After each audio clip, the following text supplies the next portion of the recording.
Shivoham. Om Nityananda Paramashivoham. Om Nityananda Paramashivoham. Om Nityananda Paramashivoham. Om Nityananda Paramashivoham. Om Nityananda Paramashivoham. Om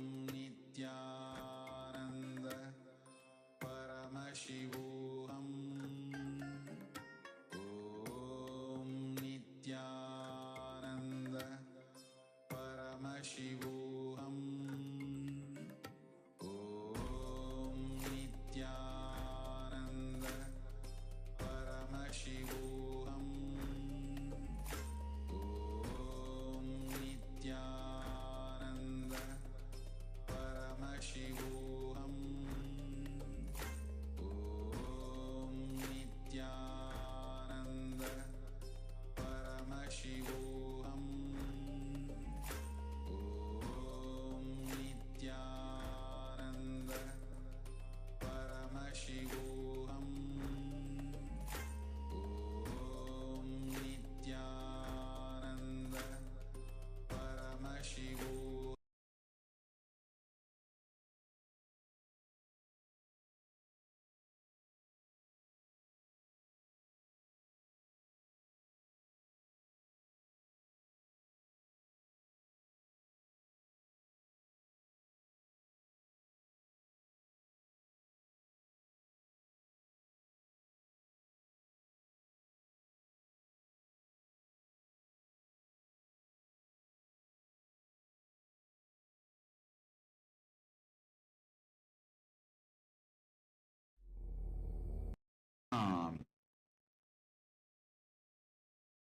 ये सर्वे प्रतिभागिनः structure intentionally.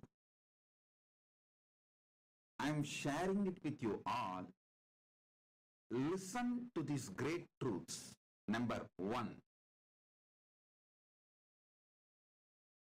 Past birth Satya. The truths related to past birth is Paramasatya. They are not given as a technique or a methodology to keep the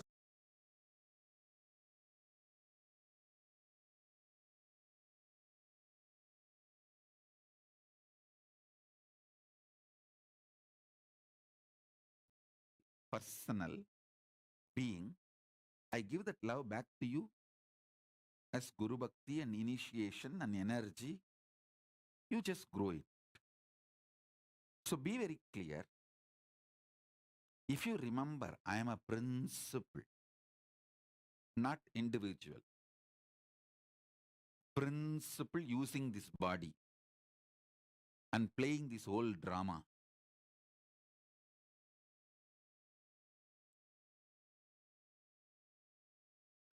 You will suddenly see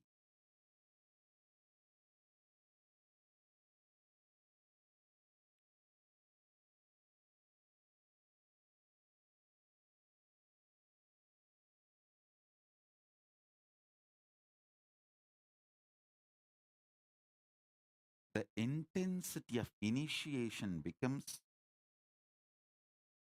billions of times greater.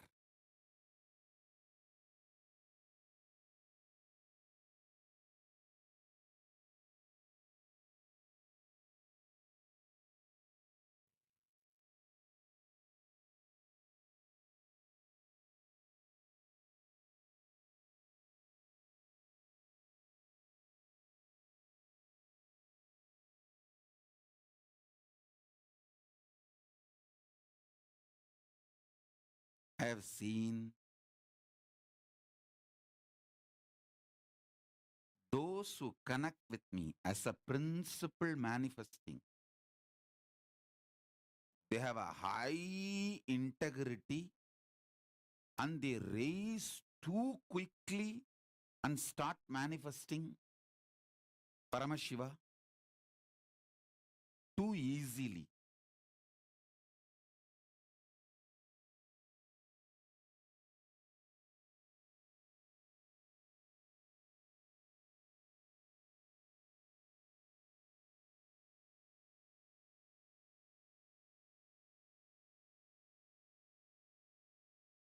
Remember, I am a principle manifesting through this body, not person, personality, individuality, nothing. It is just hollow bamboo. Paramashiva is manifesting through it.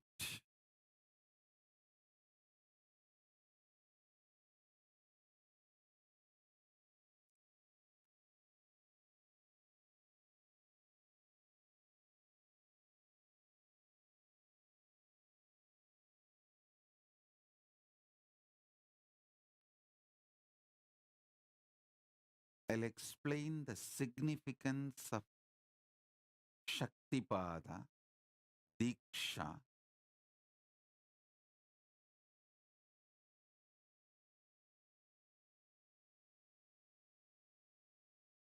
the last few satsangs, initiations. I was trying to explain about the Nityatva and Nirantaratva.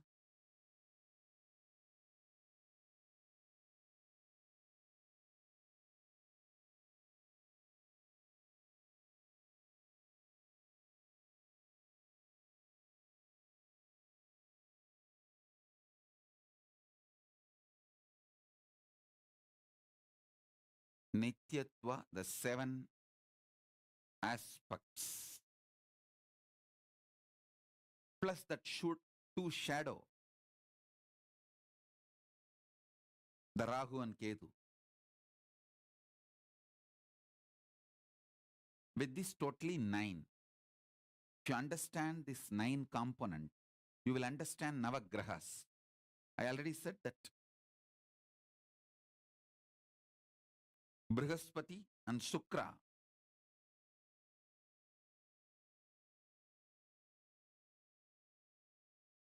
and Rahu and Ketu, two gurus and two snakes. Actually, one snake, two part. Rahu and Ketu are one snake, two part. Hmm?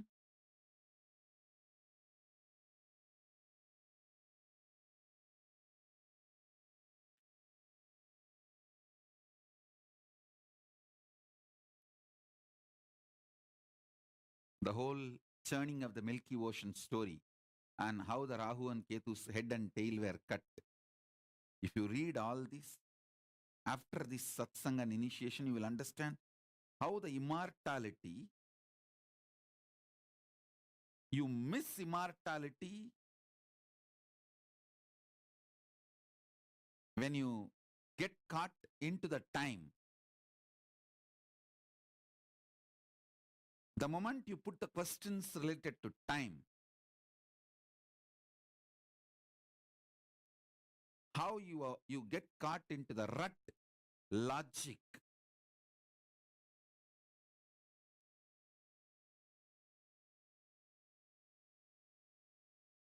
which is unsolvable.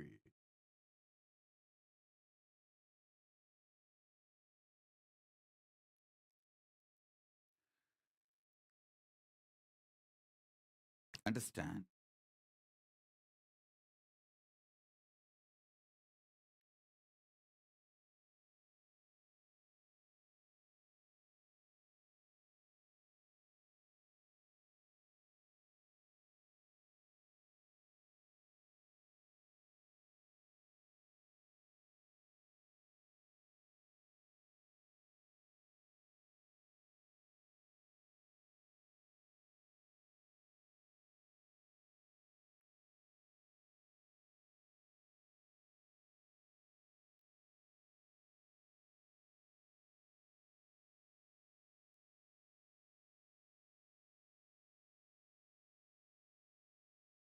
I'll give you a simple understanding about these 9 aspects Navagraha,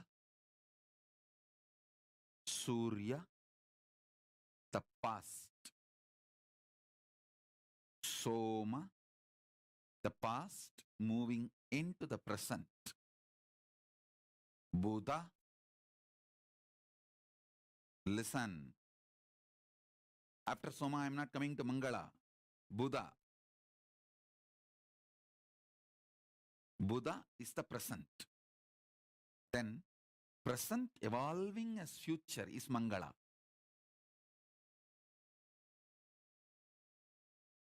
Mangala is Angaraka.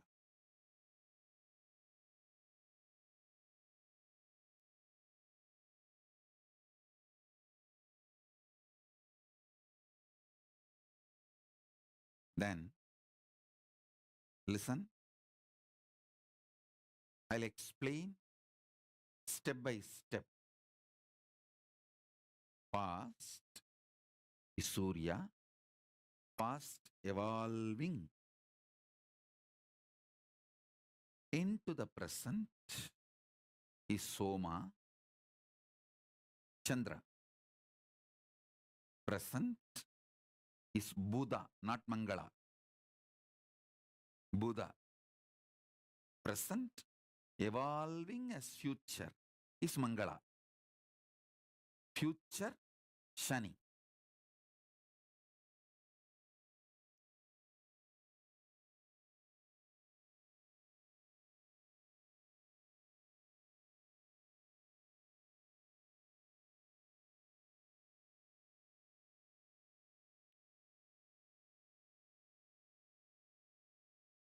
If you understand this whole 9,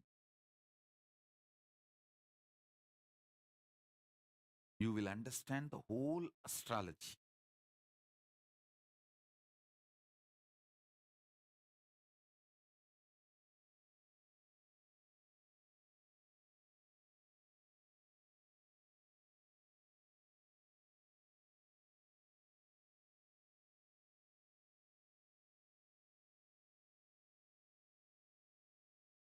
Same way, Srishti Sthiti Samhara Tirobhava Anugraha. Creation, sustenance, rejuvenation, delusion, liberation. This 5 happens in this 5. The past entering into present, present evolving as future, and future in this 5. The past is creation. Past entering into the present is sthiti, maintenance. The present is rejuvenation. Present evolving as future is trobhava. And future is liberation. Sadashiva is established in Nirantaratva. Paramashiva is established in Nityatva. Nityatva is established in Paramashiva. Principle of Sadashiva is established in Nirantaratva.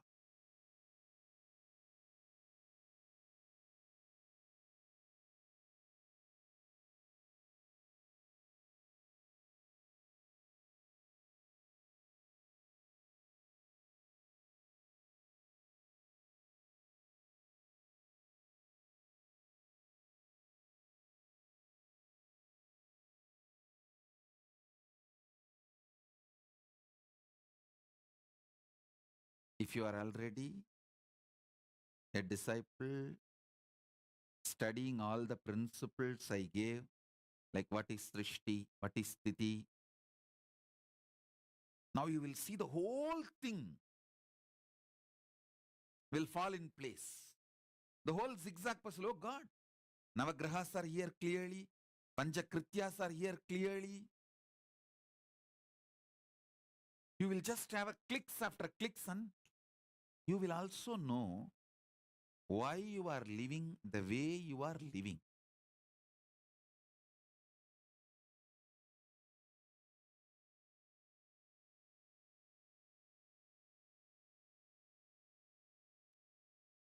Mahadeva Swarupa and Shri and Ma Mahadeva Swarupa. You guys have put a question about that manifesting. Understand, anything is okay, but not keeping away. You did the crime of keeping yourself away.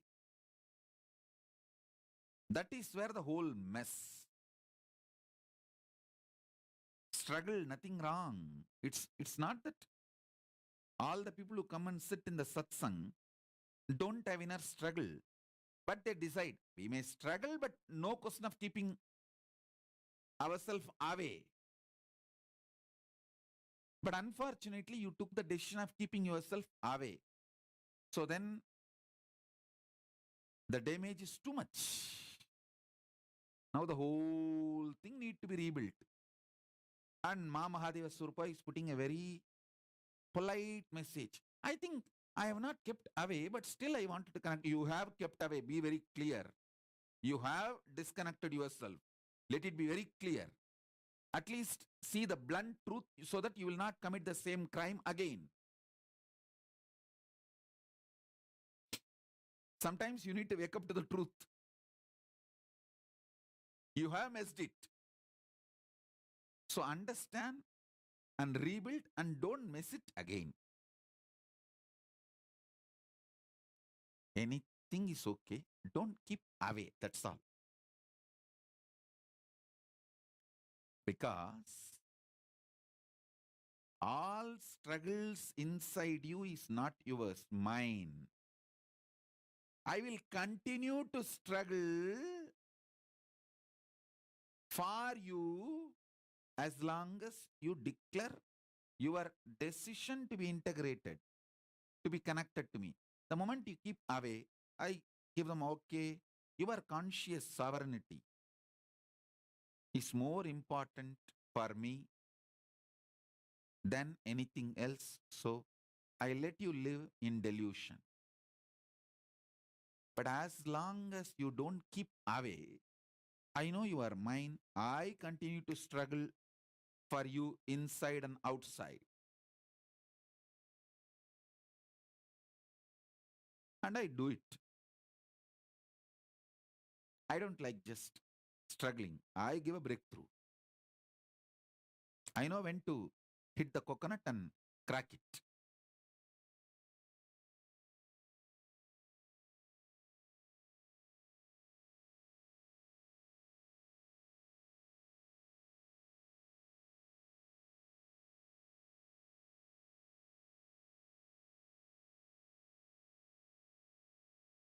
Every initiation,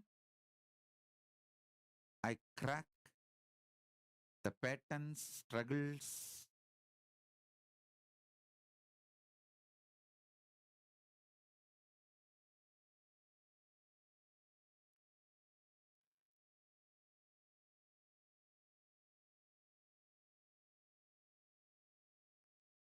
Sometimes people get so angry when I teach them directly. So I just keep away. Life teaches them. Then they realize learning from me is more easy, better option than learning from life, and they run back. That's what I was telling for this Indu Priyal.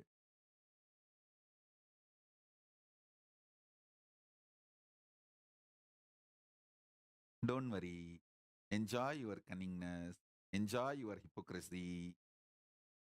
You are angry with me when I teach you directly. Don't worry. Life will break you and collapse all your internal organs. Your components of the life will fall apart. Then you will wake up and realize, oh God, learning from Swamiji is much more easier, sweeter, better than learning from life. Learning from Swamiji is straight to the truth and awaken. It's like a too easy. Learning in the lap, sitting in the lap of your mother, absolutely protected. So yesterday night satsang, that's what I was telling to Indu Priyal. Don't worry. You are angry when I teach you directly. So, life will teach you.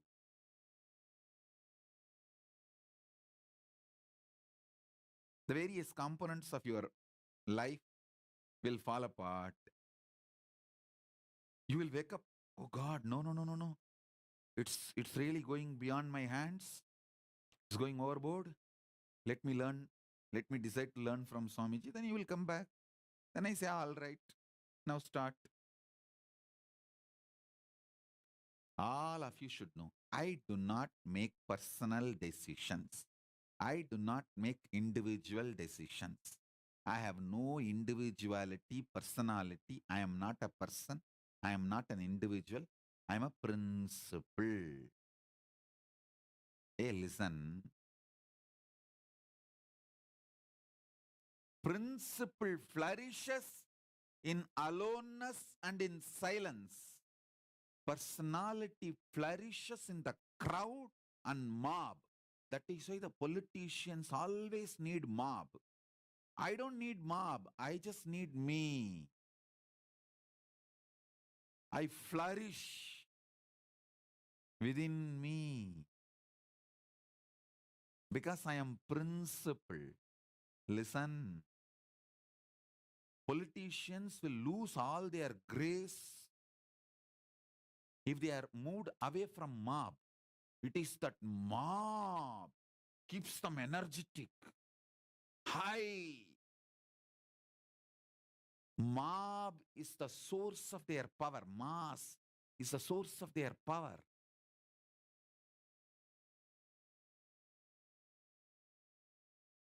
They perform best in front of the mass, which is source of their power. For me, I perform best when I just sit with myself, means Paramashiva.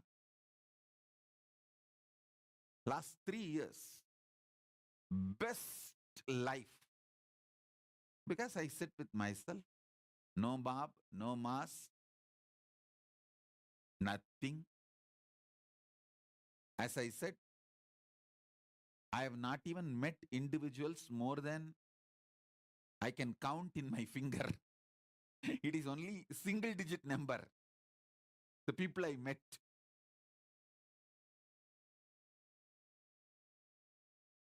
Even satsang. It's not that I come and sit every day.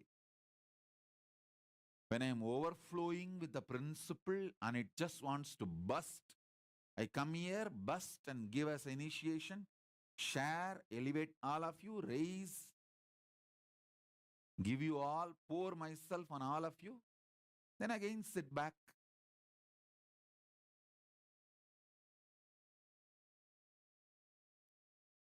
If you are trying to please me, thinking I am an individual, you will fail. Remember, I am a principle who does not need anything, who does not want anything.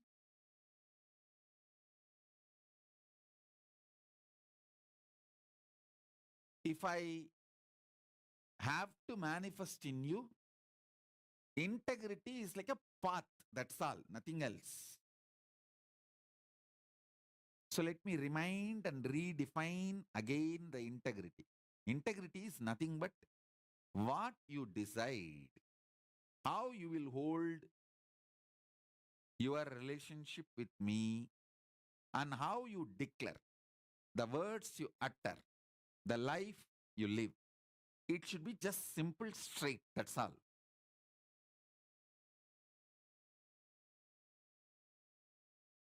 If you say, Swamiji, I have nothing to give you other than my suffering, I'll continuously torture you. I have no problem. Go on. Go ahead. So then I know that you are a torture. Where I should keep you, I know. And I have enough use for demons and devils. It's not that demons and devils are useless for me. I have a lot of use.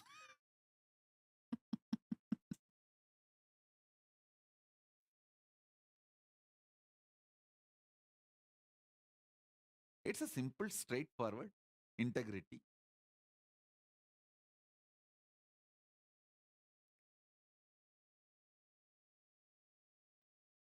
What you show as you to me, just be the same. That's all I need, nothing else. You don't need to please me. I am Asudosha. Not only easily pleased, always pleased.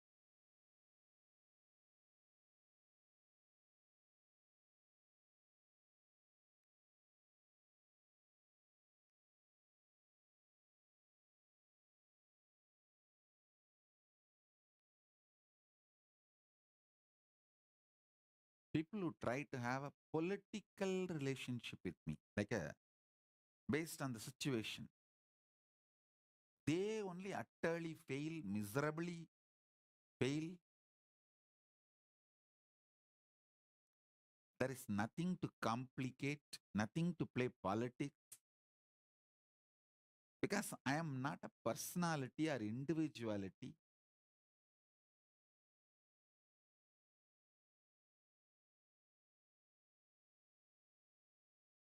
I am a principle manifesting a ecosystem.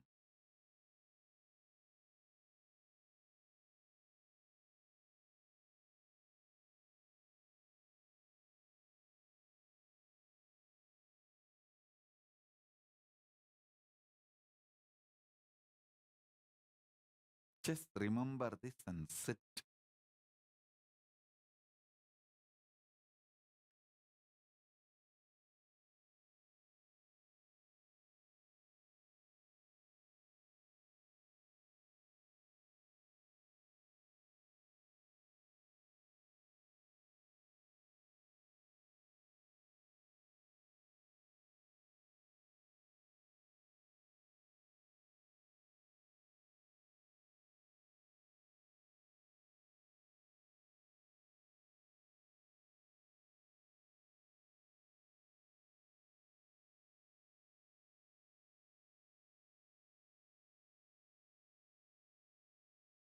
I'll trigger synergetically Paramadvaita, Paramashiva in you.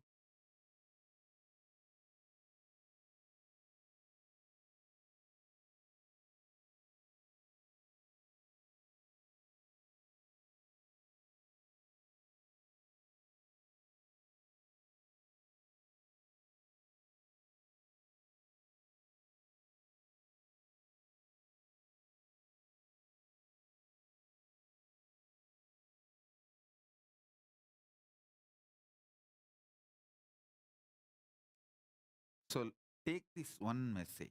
Anything is okay. Don't keep away. Keeping away is disaster. Other than keeping away, anything is okay. Because I will struggle for you. I will make it happen for you. Don't keep away. That's it.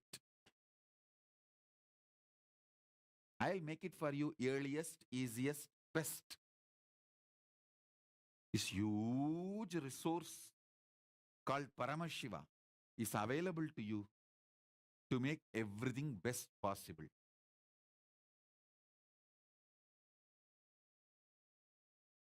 So don't keep away. That's all.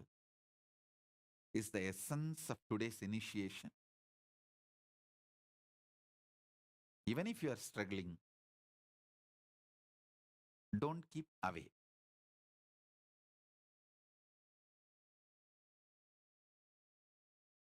Now, let's enter into initiation. Sit straight. You don't need to close your eyes. You can keep your eyes open. Just sit.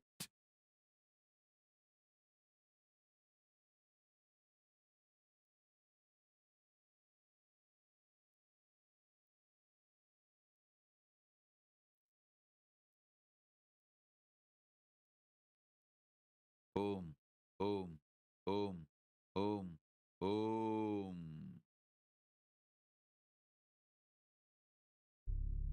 Taka taka taka taka Nataraja taka dimi taka junu Nataraja தலாங்கு taka dimi Nataraja dum dum taka dimi Nataraja taka taka taka taka Nataraja taka dimi taka junu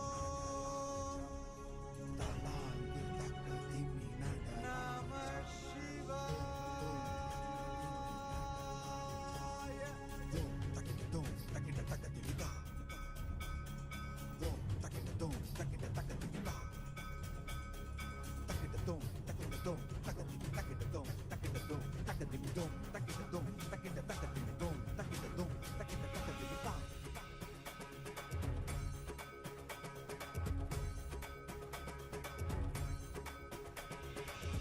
ஆடுகின்றான் அவன் கூத்தனாக திருப்பாதம் தூக்கி மறையோதுகின்றான் பிறை சூடி அந்தணரின் பாடலுக்கு தினம் ஆடுகின்றான் அவன் கூத்தனாக திருப்பாதம் தூக்கி மறையோதுகின்றான் பிறை சூடி அந்தணரின் பாடலுக்கு என்று இயலிசை நாடகமாய் முத்தமிழ் இயற்றிய நாயகனே தகதிமி தாளமொடு இல்லையில் ஆடிடும் தாண்டவனே இன்மைக்கும் ஈரேழு பிறவிக்கும் துயர் நீக்க பிறந்தோடி வருகின்ற யமயாலும் நடராஜா பயமாகி மயமாகி வலியாகி ஒளியாகி சித்தத்துள் முக்தி தர நித்தியனாய் வந்தவா நமச்சிவாய வாழ்க வாழ்க நாதன் தாழ் வாழ்க வாழ்க இவை பொழுதும் என் நெஞ்சில் நீங்காதான் தாழ் வாழ்க நம சிவாய வாழ்க வாழ்க நாதன் தாழ் வாழ்க வாழ்க இவை பொழுதும் என் நெஞ்சில் நீங்காதான் தாழ் வாழ்க அண்டாண்டம் பிண்டாண்டம் அதிலாடிய கூத்தணி நாடலை பார்த்திடவே ஆண்டாண்டு காலமொடு மானிட கூட்டமும் ஏங்கியதே ஆடுகின்றான் ஒரு பாதம் தூக்கி அவன் கூத்தனாக மறையோதுகின்றான் திரை சூடி அந்தணரின் பாடலுக்கு திரணனா திரணனா திரணா திரணா திரணனா திரணனா திரணா திரணா சனி சரி சனி சரி சனி சரி சனி சரி சரி பாபா நிச சனி பாபா பாபா நிச சனி சரி சனி சரி சனி சரி சனி சரி சரி பாபா நிச சனி பாபா பாபா நிச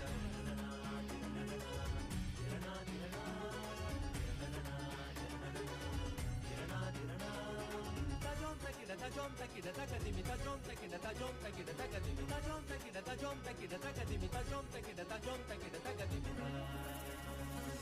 சிதம்பர திருசபையில் நயமுடன் ஆடிடும் நர்த்தனனே உமையாம்பிகை நாயகனே உன்னை பாடிட வந்தேனே நால்வர் புகழ் பாடும் ஆடிய பாதத்தை நான் தொழ வேண்டும் அடியார்க்கும் அடியோனே அண்ட சராசரனே உடுக்கை ஒலிதனிலே இருமொழியை தந்திட்ட தாண்டவனே முதல் மொழி தமிழ் மொழியாய் மறுபுறம் வடமொழி உயிர் மொழியாய் மதி மாறாமல் மனம் போகாமல் விதி சேராமல் உன்னை பற்றிடுவேன் 64 கலை கட்டிடவே அருள் புரிந்திடு எம் அம்பல தரசே அச்சை அல்ல நீ அச்சம் நீக்கவே அண்டம் வந்த என் அம்பலவாணனே நமச்சிவாய வாழ்க வாழ்க நாதன் தாழ் வாழ்க வாழ்க இவை பொழுதும் என் நெஞ்சில் நீங்காதான் தாழ் வாழ்க நம சிவாய வாழ்க வாழ்க நாதன் தாழ் வாழ்க வாழ்க வாழ்க நாதன் தாழ் வாழ்க வாழ்க இவை பொழுதும் என் நெஞ்சில் நீங்காதான் தாழ் வாழ்க நம சிவாய வாழ்க வாழ்க நாதன் தாழ் வாழ்க வாழ்க இவை பொழுதும் என் நெஞ்சில் நீங்காதான் தாழ் வாழ்க நம சிவாய வாழ்க வாழ்க வாழ்க இவை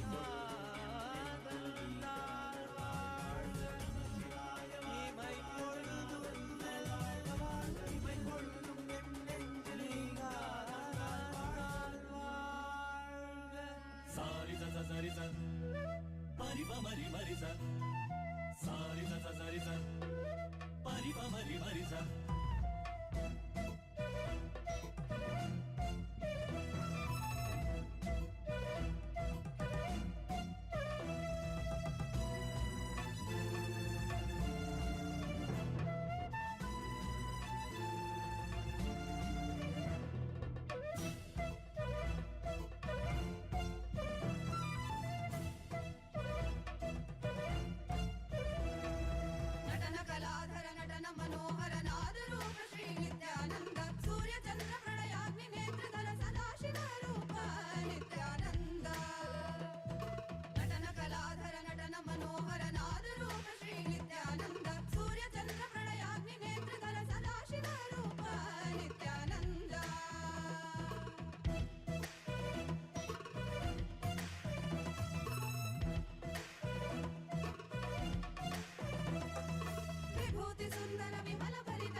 रुद्राय ते नमः वीरभद्राय ते नमः नित्यानन्दाय ते नमः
புல்லாகி பூடாய் புழுவாய் மரமாகி பல்விருகமாகி பறவையாய் பாம்பாகி கல்லா மனிதராய் பேயாய் கணங்களாய் வல்லசுரராகி முனிவராய் தேவராய் செல்லாதின் தாவர சங்கமத்துள் எல்லா பிறப்பும் பிறந்திழைத்தேன் எம்பெருமான் மெய்யே உன்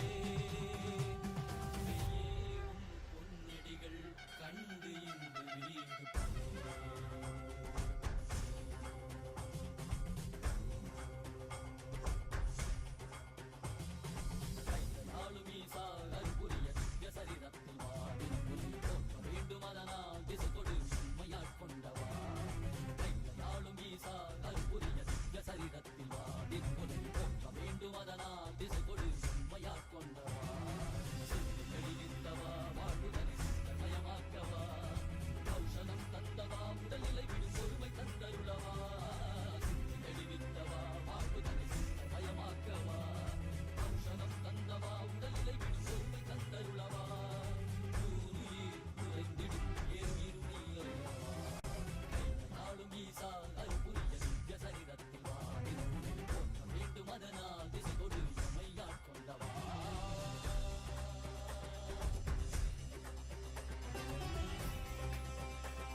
நித்யானந்த புரிதனிலே அருளாட்சி செய்யும் நித்யானந்தனே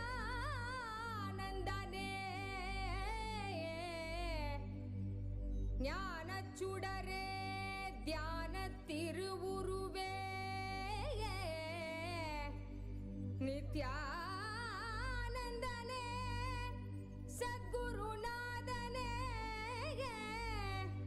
ஏ அருள் தாரும் நித்யானந்தனே.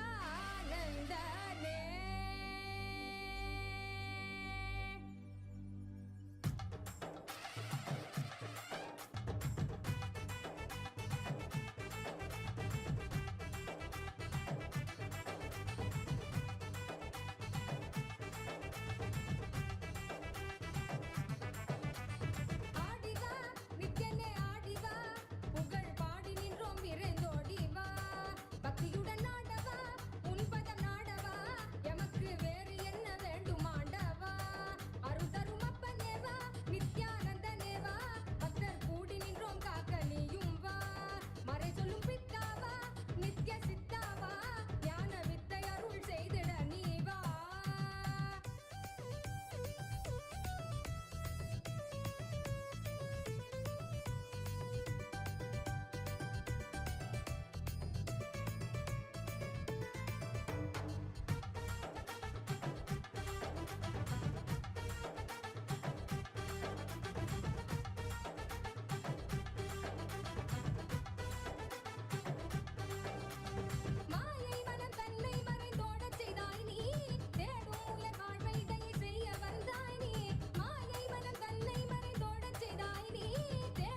சுடராய் நின்று சச்சலமே நித்யானந்தன் தானாய் வந்து சச்சலமே நித்யானந்தன் தானாய் வந்து தானே தன்னை வழிபாட்டு நித்யானந்தேசன் நினைவே நித்யானந்தன் நித்யானந்தேசன் நினைவே நித்யானந்தம்.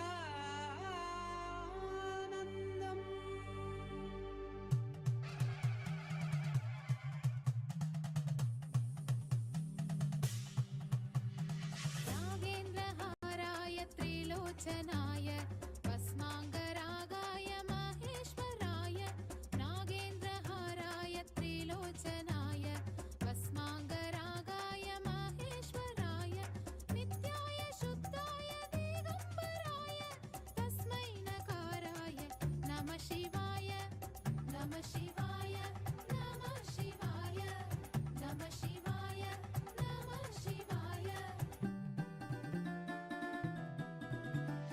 मन्दाकिनी सलिल चन्दन चर्चिताय नन्दीश्वर प्रमथनाथ महेश्वराय मन्दाकिनी सलिल चन्दन चर्चिताय नन्दीश्वर प्रमथनाथ महेश्वराय मन्दार पुष्पबहु पुष्पसुपूजिताय तस्मै नकाराय नमः शिवाय नमः शिवाय नमः शिवाय नमः शिवाय नमः शिवाय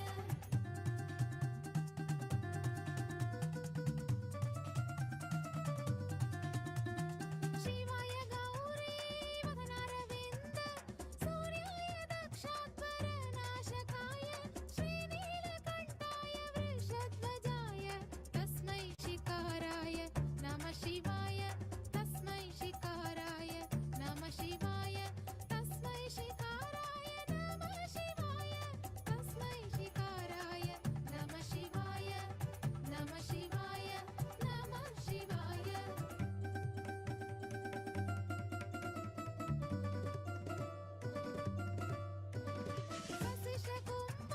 वसिष्ठकुम्भोत्तमगौतमार्य मुनीन्द्रदेवार्चितशेखराय वसिष्ठकुम्भोत्तमगौतमार्य मुनीन्द्रदेवार्चितशेखराय चन्द्रकवैश्वरलोचनाय तस्मै वकाराय नमः शिवाय तस्मै वकाराय नमः शिवाय नमः शिवाय नमः शिवाय नमः शिवाय नमः शिवाय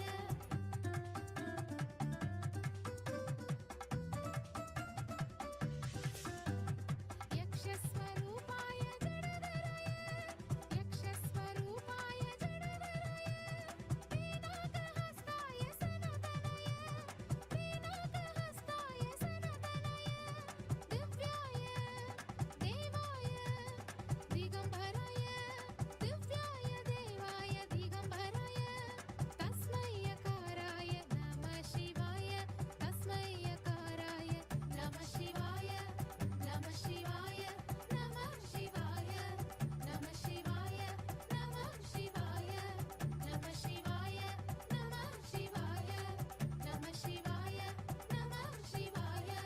नमः शिवाय नमः शिवाय नमः शिवाय नमः शिवाय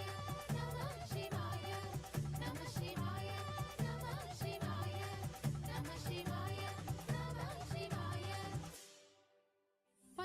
पञ्चाक्षरमिदं पुण्यं यः पठे शिवसन्निधौ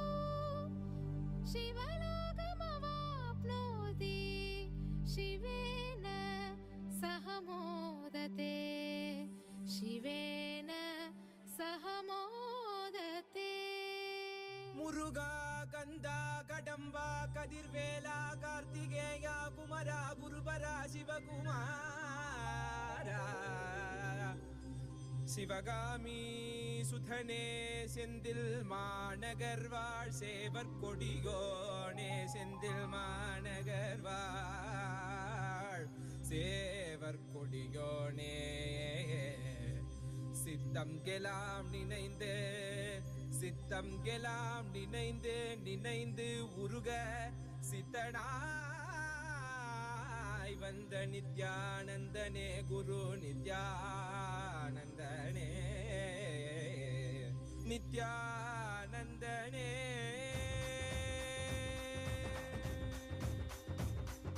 கண்ணில் படும் பொன் வண்ண திருமுகம் சிந்தை தொடும் குருணிக்கென் பல முகம் உள்ளம் மதி கந்தன் முகம் இவன் என நிறைந்தானே ஞானம் தரும் சிவயோக திருமுகம் காண பயம் யாவும் பரந்தோடிடும் பக்தி எனும் சக்தி தனை அருளிடும் பெருமானே வேலும் உண்டு மயிலும் உண்டு வாழ்வினை காத்திட நீ அருகில் உண்டு ஆறிரு கைகள் அணைக்க உண்டு ஆறுமுகன் உண்டு சிவசக்தியின் குமரனை முக்கண்ணன் புதல்வனை தரிசனம் செய்திடுங்கள் கணநாதனின் நிலையவன் கார்த்திகை மைந்தனை கண்ணார கண்டிடுங்கள் சஷ்டியின் நாயகன் கணவத்தை உரைத்தவன் கையிலை அமர்ந்த எங்கள் சரவண பவன் சிவசக்தியின் குமரனை முக்கண்ணன் புதல்வனை தரிசனம் செய்திடுங்கள் கணநாதனின் நிலையவன் கார்த்திகை மைந்தனை கண்ணார கண்டிடுங்கள்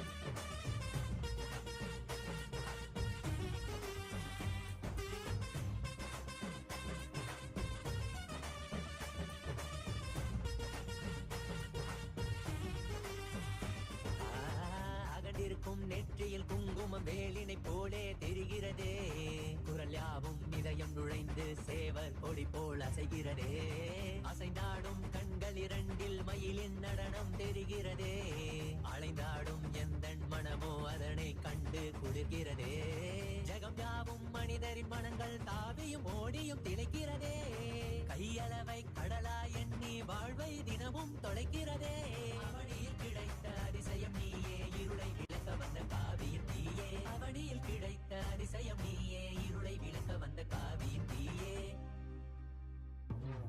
கண்ணில் படும் பொன் வண்ண திருமுகம் சிந்தை தொடும் குருணிக்கென் பல முகம் உள்ளம் அது கந்தன் முகம் இவன் என நிறைந்தானே ஞானம் தரும் சிவயோக திருமுகம் காண பயம் யாவும் பரந்தோடிடும் பக்தி எனும் சக்தி தனை அருளிடும் பெருமானே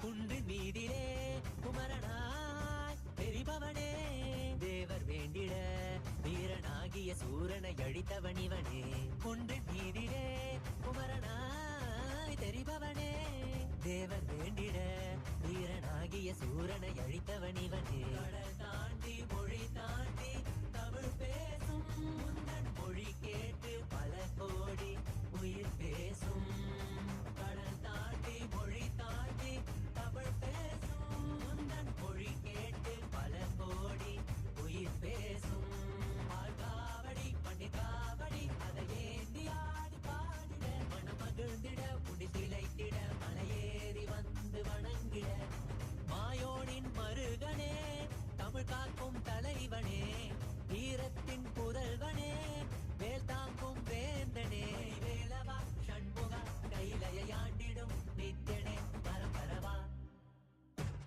சிவசக்தியின் குமரனை முக்கண்ணன் புதல்வனை தரிசனம் செய்திடுங்கள் கணநாதனின் நிலையவன் கார்த்திகை மைந்தனை கண்ணார கண்டிடுங்கள் பெருமானே அருளிடும் பெருமானே பெருமானே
सुरार्चितलिङ्गम् निर्मलभाषितशोभितलिङ्गम् जन्मज दुःखविनाशकलिङ्गम् तत्प्रणममि सदा शिवलिङ्गं तत्प्रणममि सदा शिवलिङ्गं तत्प्रणममि सदा शिवलिङ्गं तत्प्रणममि सदा शिवलिङ्गं ब्रह्ममुरारिसुरार्चितलिङ्गम् निर्मलभाषितशोभितलिङ्गम् जन्मज दुःखविनाशकलिङ्गम् तत्प्रणममि सदा शिवलिङ्गं तत्प्रणममि सदा शिवलिङ्गं तत्प्रणममि सदा शिवलिङ्गं तत्प्रणममि सदा शिवलिङ्गम्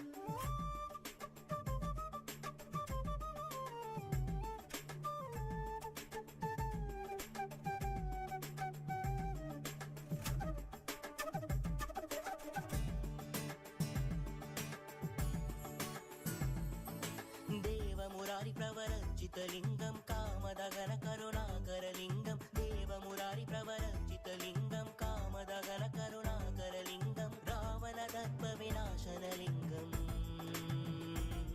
तत्प्रणममि सदा शिवलिङ्गं तत्प्रणममि सदा शिवलिङ्गं तत्प्रणममि सदा शिवलिङ्गं तत्प्रणममि सदा शिवलिङ्गम्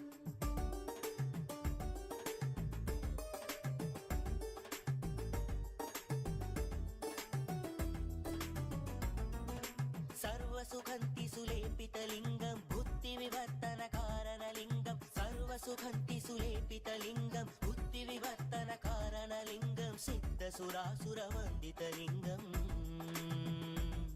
तत्प्रणममि सदा शिवलिङ्गं तत्प्रणममि सदा शिवलिङ्गं तत्प्रणममि सदा शिवलिङ्गं तत्प्रणममि सदा शिवलिङ्गम्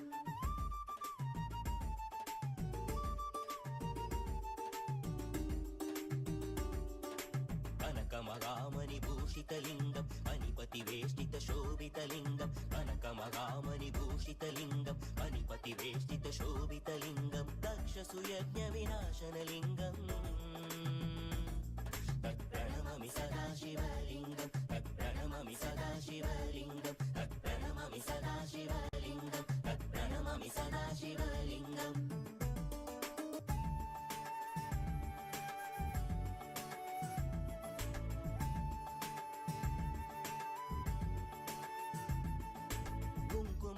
कुङ्कुमचन्दनलेपितलिङ्गं पङ्कजहारशुशोभितलिङ्गं कुङ्कुमचन्दनलेपितलिङ्गं सञ्चितपापविनाशनलिङ्गम् तत्प्रणममि सदा शिवलिङ्गं तत्प्रणममि सदा शिवलिङ्गं तत्प्रणममि सदा शिवलिङ्गं तत्प्रणममि सदा शिवलिङ्गम्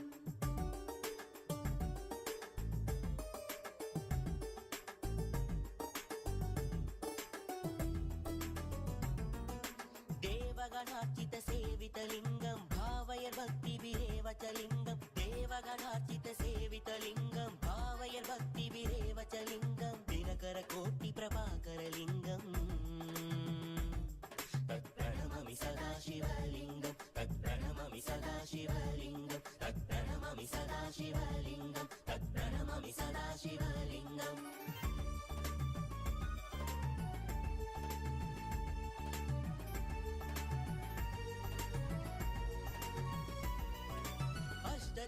अष्टदलोपरिवेष्टितलिङ्गं सर्वसमुद्भवकारणलिङ्गम् अष्टदरिद्रविनाशनलिङ्गम्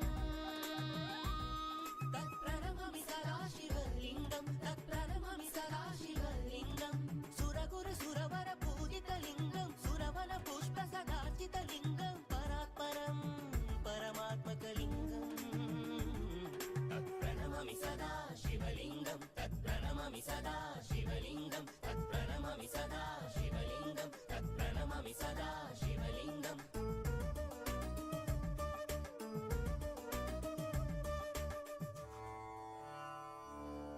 ॐ लिङ्गाष्टकमिदं पुण्यं यः पठे शिवसन्निधौ शिवलोकमहाप्नोति शिवेन सह मोदते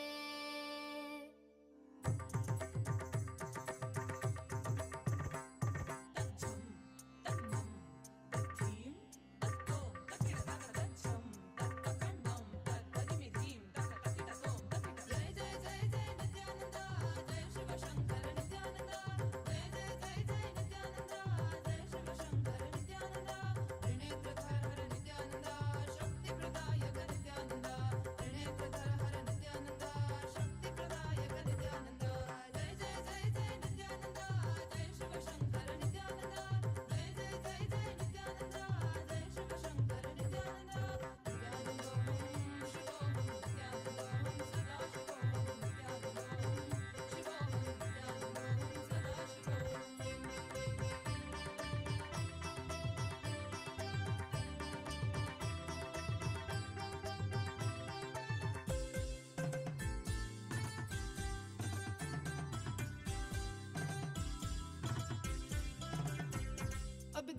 कैसे देखे पट्टी बंद कर आंखों पे हर बाधा हटा कर सब दूर दूर जो है कह जाएंगे कि सब देखते रह जाएंगे त्रिनेत्र जागरण जो इसे कहते हैं कथाओं में जो सुनने को मिलते हैं कहने में जो लगे नहीं इतना आसान चुश्चुल इतना भी नहीं मुश्किल बात बनेगी संपूर्ति जब साथ है तो आओ एक दीक्षा की तो बात है सारी दुनिया में मगर एक ही इंसान उप्स नॉट इंसान ये है भगवान जय जय जय जय नित्यानंदा जय शिव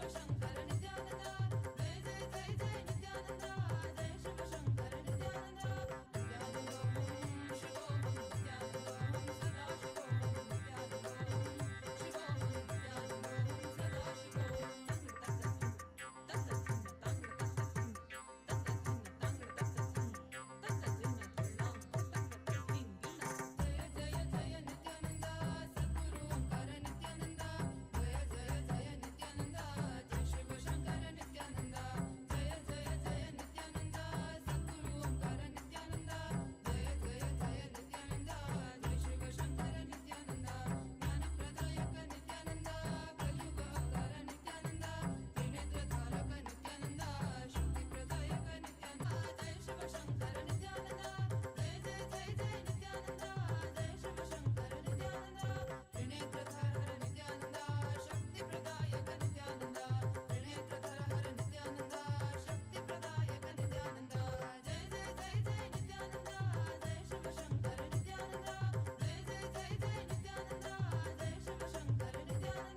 नित्यानंदों शिवोहम नित्यानंदों सदा शिवोहम नित्यानंदों शिवोहम नित्यानंदों सदा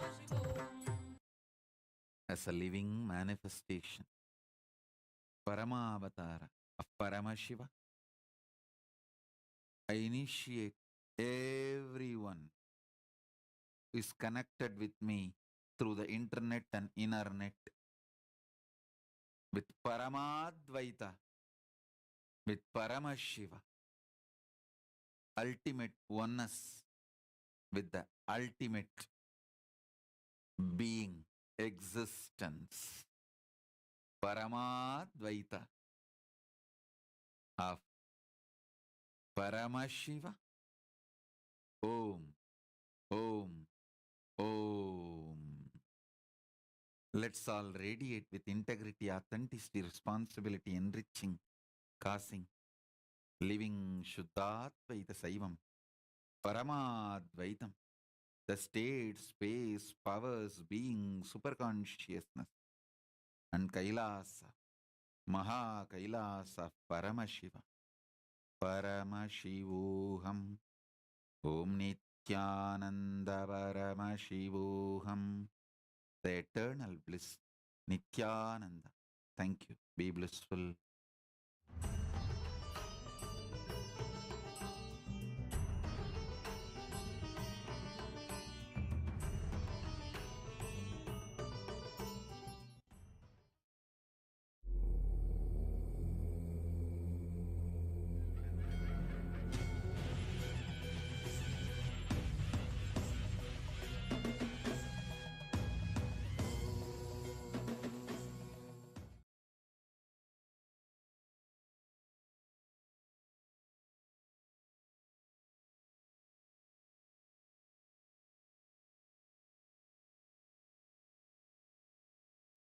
I welcome you all with my love and blessings.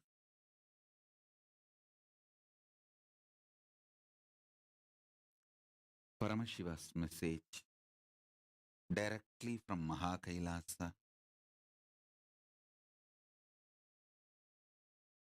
Sampurna Purnatva, perpetual completion becomes spontaneous reality just through initiation from Guru's side, Guru Bhakti from disciple's side.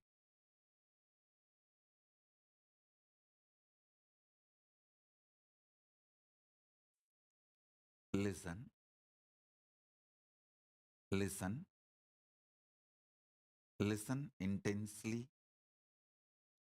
Paramashiva's message directly from Kailasa. Listen. Sampurna Purnatva, perpetual completion, becomes spontaneous reality just by the initiation from the Guru's side, Guru Bhakti from your side. Listen.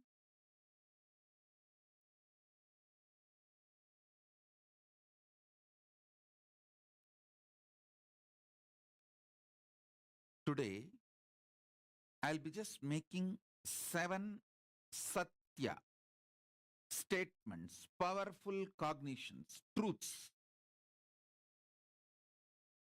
Just internalize those 7. You will manifest perpetual completion, Sampurna Purnatva. I am responsible for the words I am uttering. Understand? As the living manifestation of Paramashiva, Paramavatara of Paramashiva, I assure you and bless you with perpetual completion, Sampurna Purnatva. Just internalize these 7 statements, truths, satyas, powerful cognitions I am giving you. Listen. In the previous satsang, previous initiation, I explained Nityatva, the principle of eternity, Nitya, and principle of Nirantara. Nitya means the space before the past and past. Past entering into the present. Present. Present evolving as future. Future. Space beyond the future. These 7 put together is Nitya. Listen. Yesterday I also made a statement.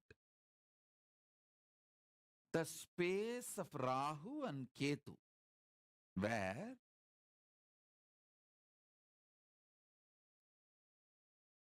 the space beyond time becoming past is Rahu. The space after time, after future is Ketu. These 2 are considered as shadow graha.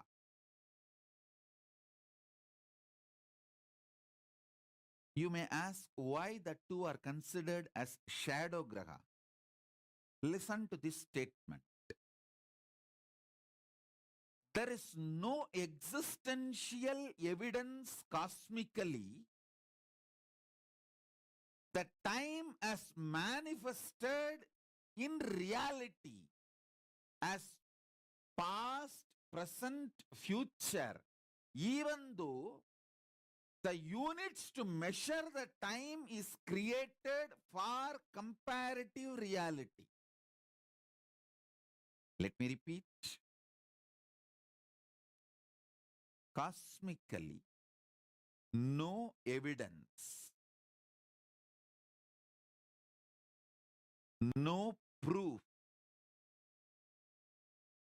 is available for the timeless space becoming time, like past merging into present evolving as future, and future, all these 5 actions, cosmically there is no evidence. Even though you have the units to measure them, the comparative reality. Just listen with a little patience, deeply. Even though you have millimeter, centimeter, kilometer to measure the length, units to measure the length may be available in comparative reality, but the independent existence of the length is not established.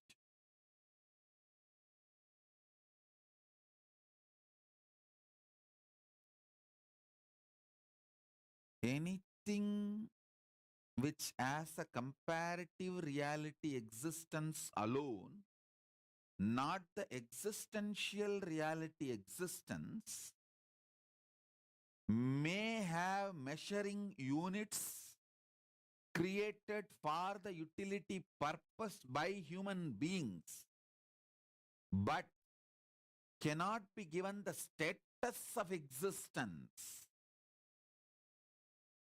That is the reason the timeless space becoming past the Rahu, timeless space absorbing the future called Ketu. These two are given shadow graha status, not the existential graha status, because still we do not know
सदाशिवसमारम्भा शङ्कराचार्यमध्यमाम् अस्मदाचार्यपर्यन्तां वन्दे गुरुपरम्पराम्.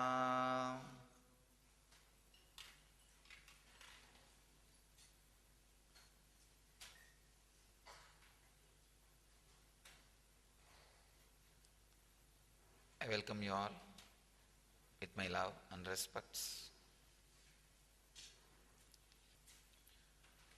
Today's subject for satsang is Year 2011.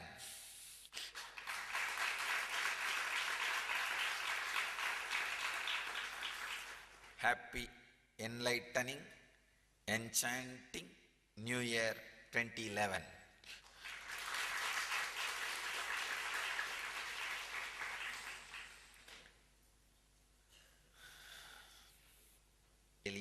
Really auspicious, enlightening.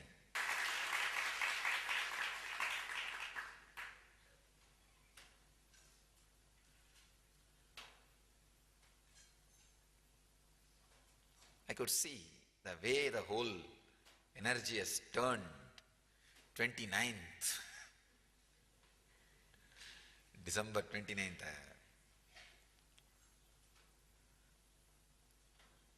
The Margadi Chitra Nakshatram, the day how the energy is, whole thing is turned into a big positive explosion for us.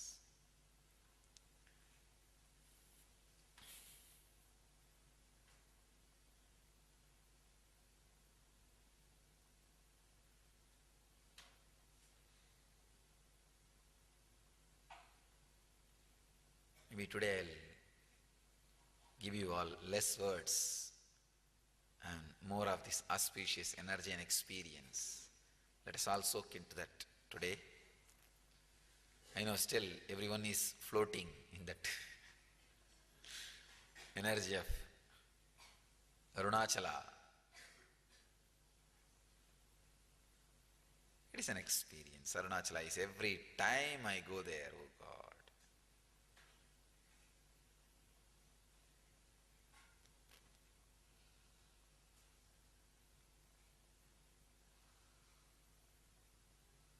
It's such an ecstatic, pure romance.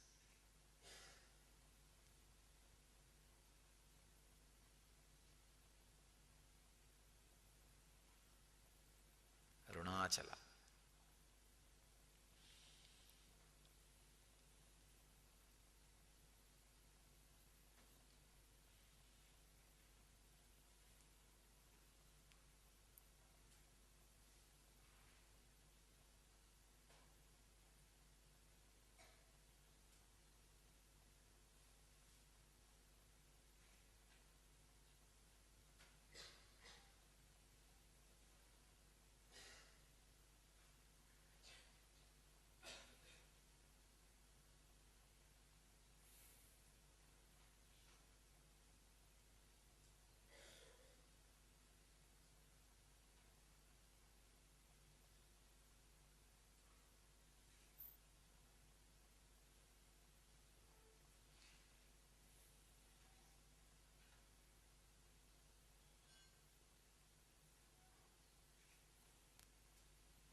Let us all create an intense effort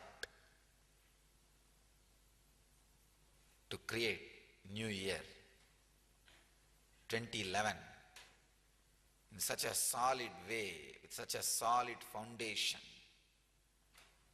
that we take a quantum jump in 2012 and push the universal consciousness into the super consciousness. Bliss, Nityananda. Thank you.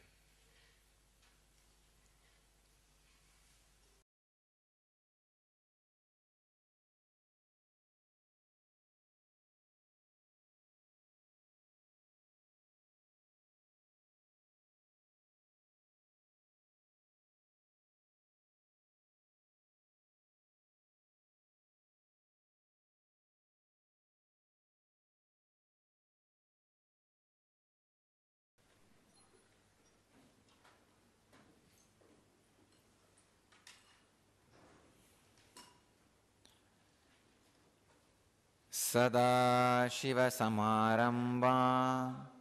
शङ्कराचार्यमध्यमा अस्मदाचार्यपर्यन्ता वन्दे गुरुपरम्परा.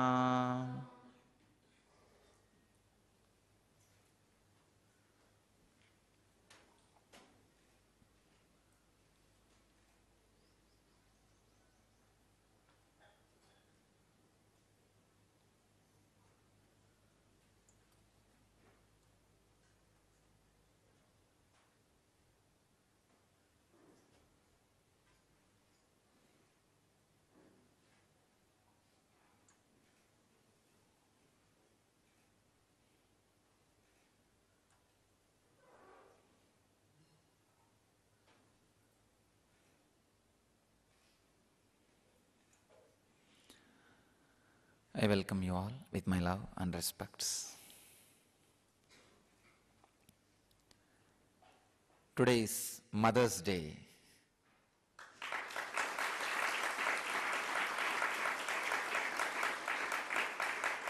The day we dedicate it to the divine feminine consciousness, Mother Energy.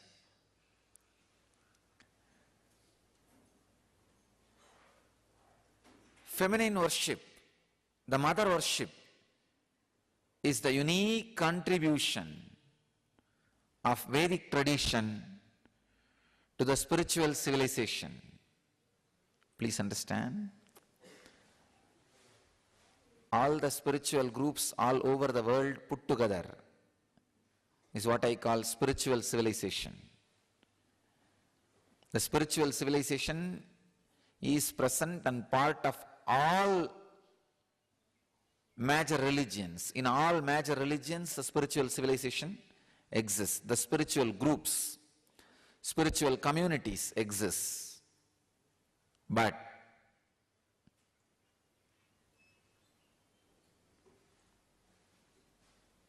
the contribution of mother worship to all that spiritual civilization, please understand, all spiritual groups in all religions have mother worship in some way or other.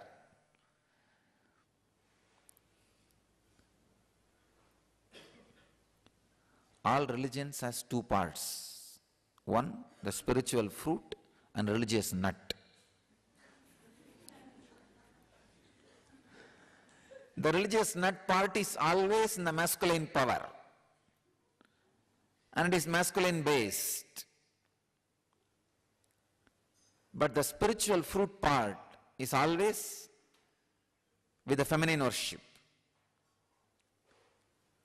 Devi worship.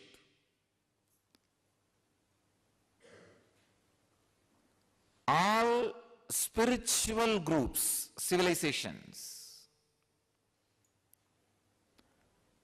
has this mother worship, and that contribution, that mother worship, that very concept, that very truth is from Vedic civilization, Vedic tradition. All the rivers, all the sacred things of the nature, everything is feminine for us.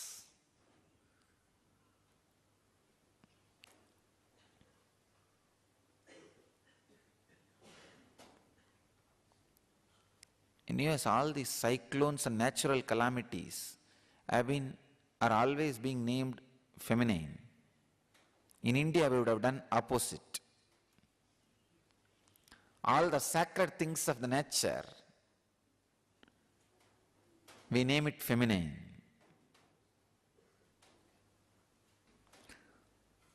All the things and energy which creates, we name it in a feminine way. So understand, the mother worship is the great contribution to the spiritual civilization by the Vedic tradition, from the Vedic tradition.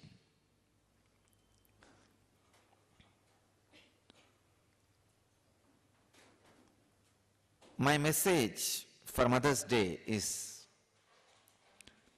whatever you mother, you will become that.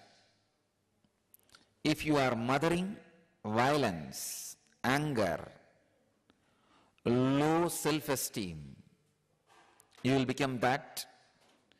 If you are mothering superconsciousness, highest truths about you, you will become that. So decide on Mother's Day to mother cosmos in you. Start mothering cosmos so that you will become cosmic mother. If you mother the cosmos, you will become mother of the cosmos.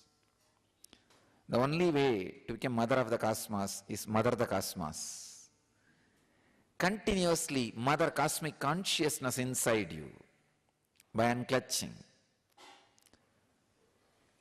Live these great truths by mothering it again and again and again. Mothering cosmos is what I call unclutching. Unclutching from ordinary things so that you can mother cosmos inside. The essence of mother worship is mothering cosmos in you.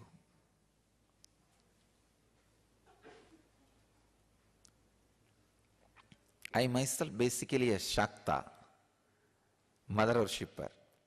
I myself became enlightened only through the Shakta tradition, the mother worshipping tradition. Because nothing suits your bio-memory more than mother worship, because your whole bio-memory is from mother. When the path is through that mother's form, your bio-memory suddenly falls in tune and the whole progress is very quick, fast.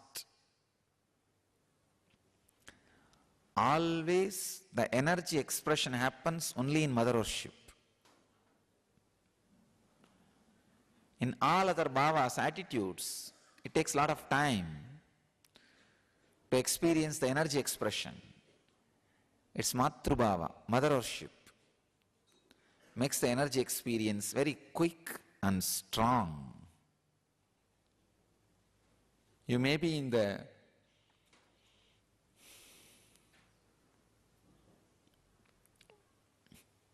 body of a female or body of a male, but if you start mothering the cosmos inside you, you will become cosmic mother.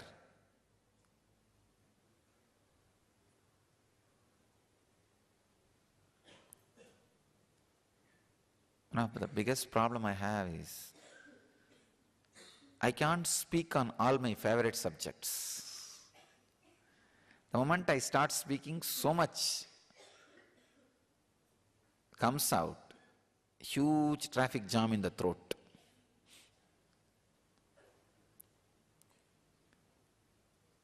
I'll today take up one aspect of mother worship in Vedic tradition. We have something called Dasamaha Vidya. Means 10 different dimensions of mother worship in Vedic tradition. Kali, Tara, Bhuvaneshwari, Shodasi, Chinnamasta, Dhumavati, Kamalatmika, Madangi,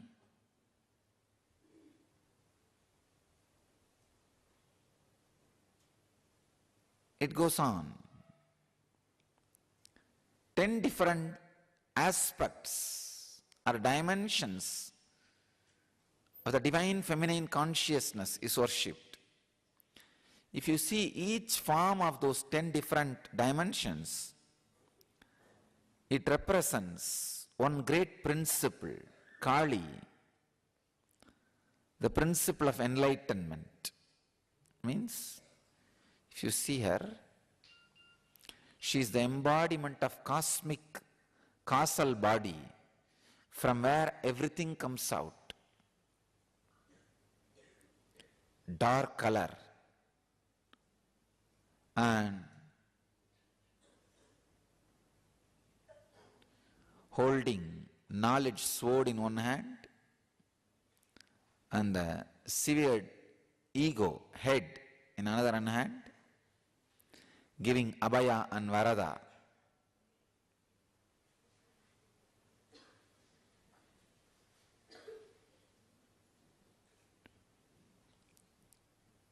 And wearing many severed heads as a garland. If you continuously destroy your ego with the knowledge sword, it will come up with different heads. All the different heads which are severed, she wears as garland, and the final blow given to the ego, the final head which is destroyed, she holds in the hand.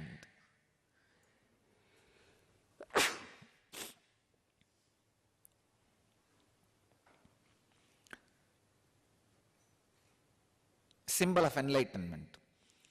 When the ego is finally destroyed, cut, from that head, the Sahasrara Amrita, the knowledge nectar, the nectar of bliss overflows. That is what all our disciples, dogs, are drinking.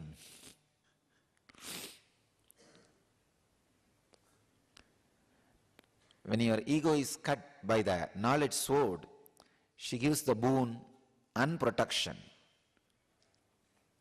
Abhaya is protection, Varada is boon.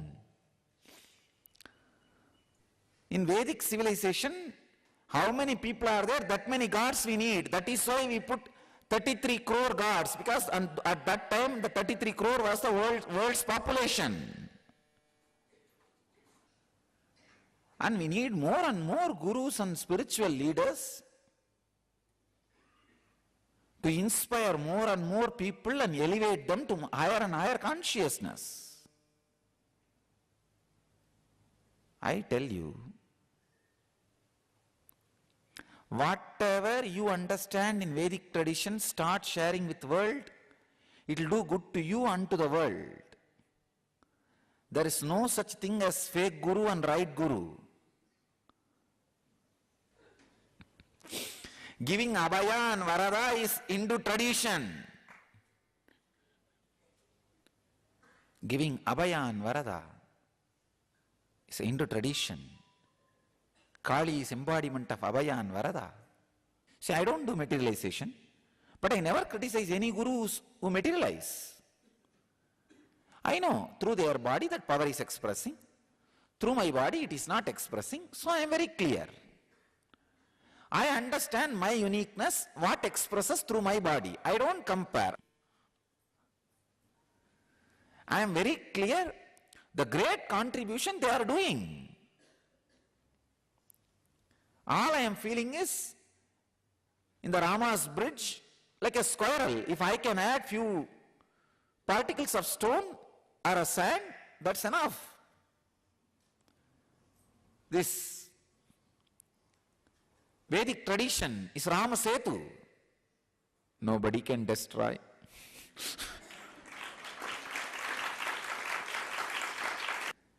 Bhakti, Hanuman is still protecting.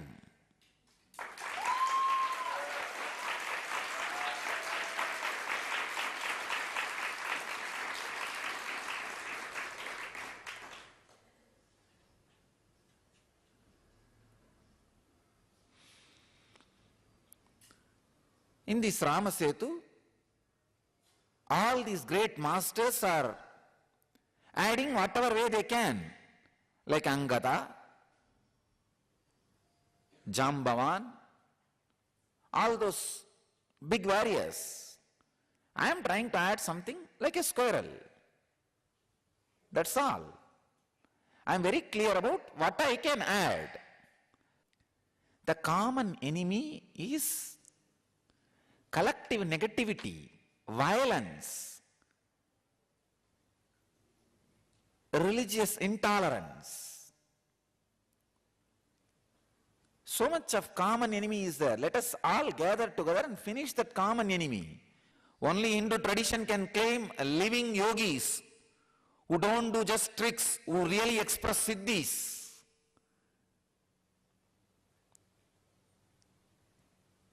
I declare to all of you, to the whole world, the gurus who materialize, like Sai Baba, Bangaradigal, all of them are pride of our Hindu tradition.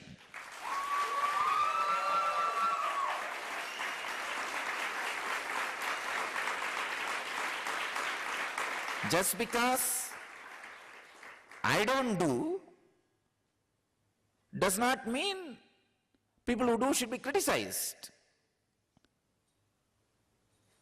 I don't do, I have my own reasons. That's all. Masters who give boons like Kalki are the pride of Hindu tradition.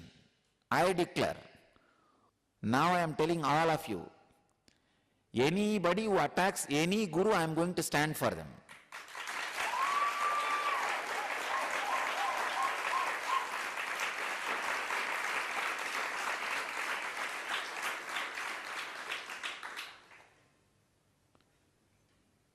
Any guru is attacked, I'll stand for them. Whether it is social, verbal, oral, moral, any attack.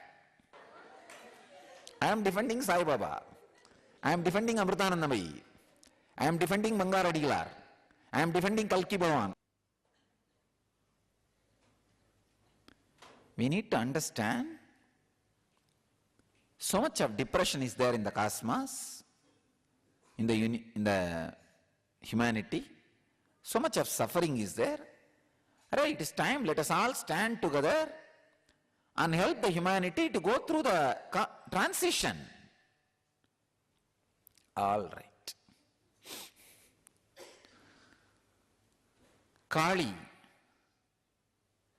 I think Kali is expressing herself. Tara, Chinnamasta, all these are great expressions of different aspects of enlightenment. Mother worshipping tradition is enlightenment based tradition. It is not social laws. Understand? Always the masculine part of the religion is socio-political laws. What you should do, how many times you can marry, how many times you can eat, how many times you can do this. But the feminine part is enlightenment based tradition. All the secrets of enlightenment is kept in the feminine worship traditions. So whatever religion you may belong to, explore the feminine worship tradition part of that religion. You will become enlightened. This is a key I give you. Why do you think I added Anandeshwari in the same Murti? Because actually people ask me, Swamiji, you could have put Devi Murti separately. I said, no. I am afraid later on some of my sannyasis may move her out or cover her with a cloth. That is why I decided both will be in same Murti, inseparable. They should not be able to separate it.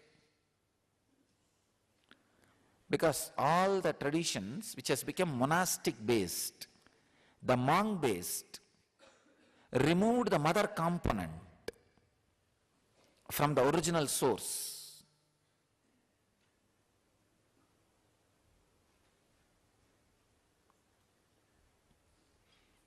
I do not want that to happen to my tradition. That is why I put Devi in the lap itself and took care. Always Shiva is holding with one hand.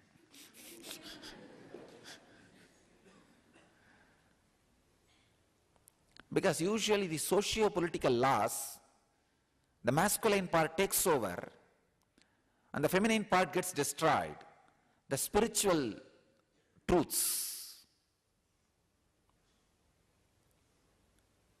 I don't want that to happen to my tradition.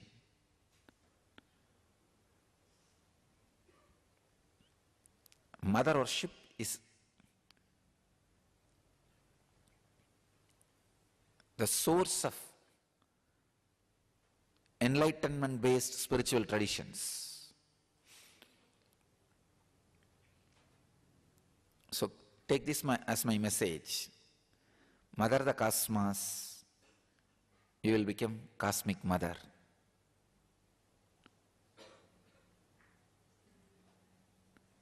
I bless you all to achieve, experience, live, express, radiate, and share the eternal bliss. Nityananda. Thank you.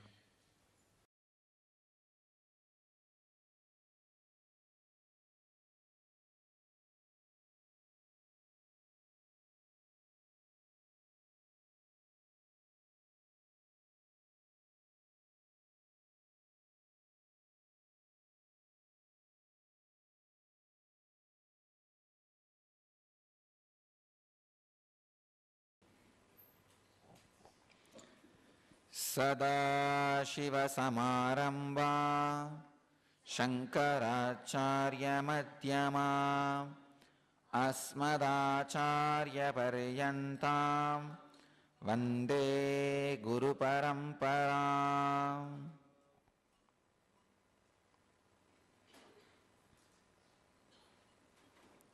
I welcome you all with my love and respects.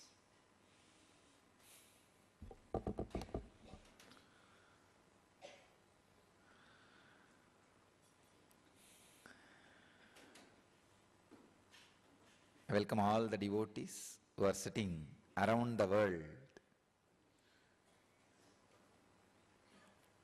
to create the N effect at the same time.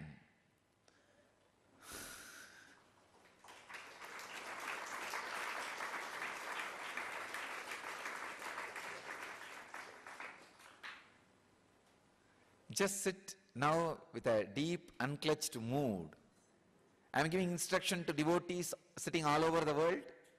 You will see the intense N effect created inside you within next few minutes. I am already connecting with all of you. I can see that you are all connecting with all of me, not just virtually, virtually.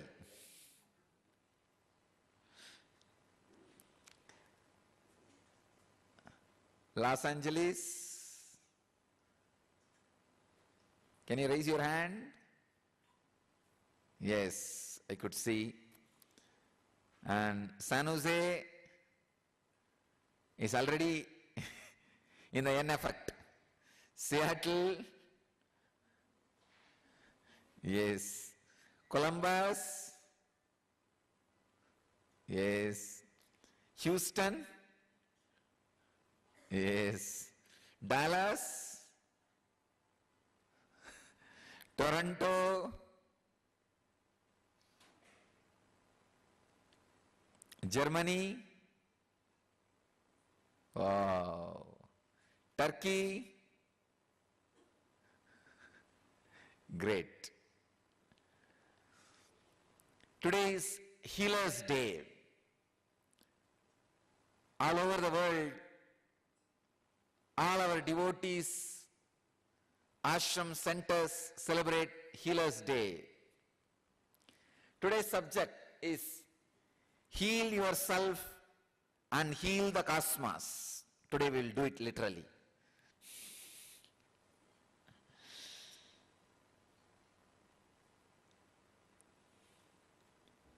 Let me define healing. This is exactly my message for Healer's Day. Please understand, I am telling you the honest, simple, straightforward truth.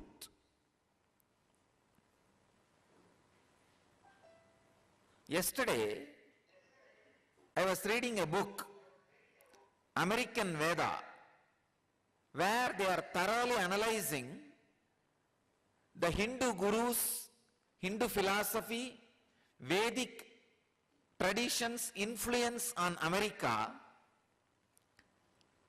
They are analyzing from a very critical angle all the good contributions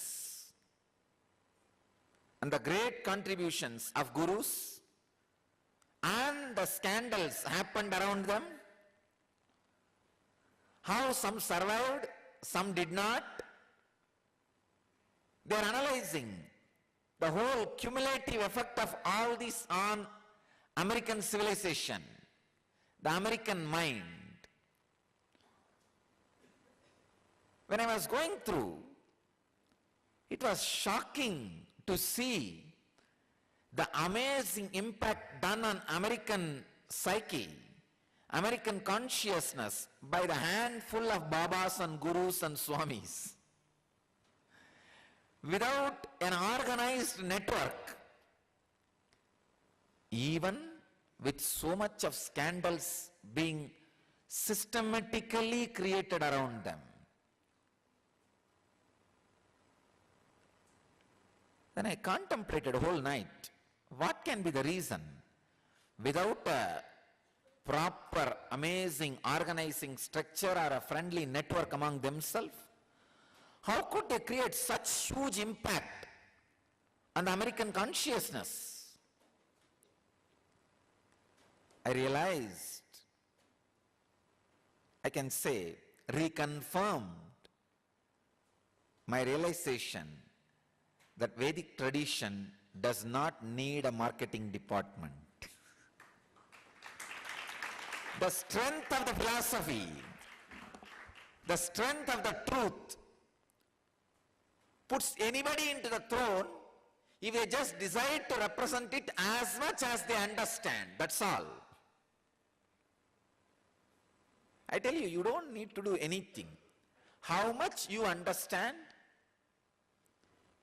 represent that part, that's enough. If you understand only ritual part, pouring ghee on that fire, you don't know anything else. You represent that part, you will be in the throne.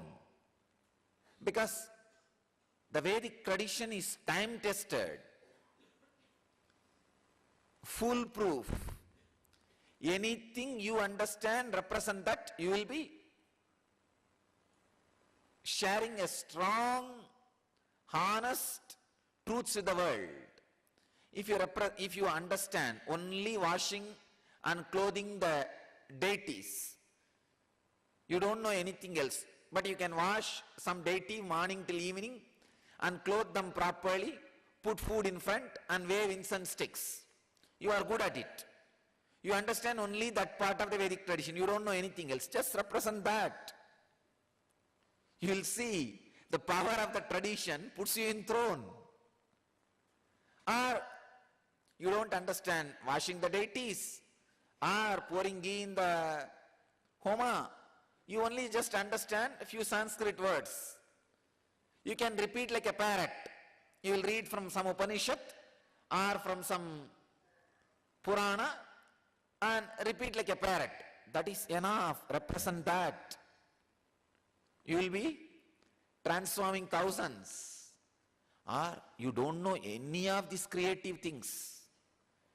Like pouring ghee in the fire, or pouring water on the deity, or pouring some words on your disciples which you may not have understood. You know only one thing, left and right you can criticize everybody. Start even that. Because I saw, when I was reading yesterday that book American Veda, some of the gurus have become great popular gurus, well-known gurus, not by their contribution, just by their power of criticizing. Vedic tradition is so powerful, anything in any small dimension, any way you understand, the moment you represent that tradition, it puts you in throne, because the tradition is so powerful, foolproof, time-tested. Understand? I am giving you the essence of the tradition without any manipulation, interpolation, interpretation, or the stuff added for marketing. Usually in all huge equipments, there will be a small, in one corner, there will be a small ring attached so that you can pull and push, easy handling. Same way, whenever truth is delivered by some organization or an organized gurus, there will be one ring attached for the sake of sales, easy marketing. Here I am giving you the honest truth without that ring of easy marketing attached, as it is. Please understand, the truth as it is I am sharing with you, the secret of healing, the essence of healing.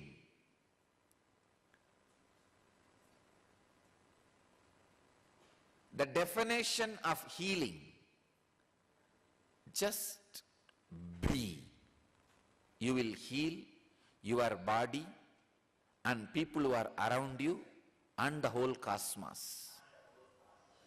Please understand, just be, nothing else. Be in your body. As and now, you know one thing, you are having a body and you are aware of having a body. You are being aware of having a body. Please understand, just be inside what you think as your body. That's enough. You may think, what is this? That is what we are doing? No. You think you are inside your body. You are never inside your body. Be inside your body. First thing will happen to you is, you will heal that intense pain and battered consciousness you are carrying. When you decide to be inside your body, the power of present moment will work on you. Power of the present moment always heals your system. That is why I am telling you, again and again and again I am reminding you, just come back to your body. Just be. Even now, decide till the end of this satsang, decide you will be heavily present, intensely present in your body. You will see healing happening in you. Be. Just be in your body intensely. Suddenly you will see the compassion biomemory, intelligence biomemory, awareness biomemory, all of them are kindled, awakened in you for no reason, because being is the right button you need to push. Be intensely inside your boundary, inside your skin, in this moment. You will really see your body, mind, inner space gets intensely healed. Nothing else needs to be done. Anything else is a ring attached to the gadget for easy pulling and pushing. To heal the cosmos and to heal yourself, you don't need anything else. Just be. Biggest problem is, we think that be is too simple or too difficult. Don't decide it is too simple and think it will not bring the result. No. Don't think it is too complicated because you failed last few times and stop making effort. No. Neither thinking it is too simple, it will not bring the right effect on you, nor thinking it is too complicated, it will not be possible for you, is going to help you. Just try to be now. If you are not able to do after half an hour, forget about it. It's okay. Now, for the next half an hour, all of you have decided to be around me. Decide just to spend this time, be. Once you catch the taste of being, just be. I don't need to inspire you continuously. I don't need to give sermons to put you into the Vedantic experience. No. Your very living will be healing you and the cosmos.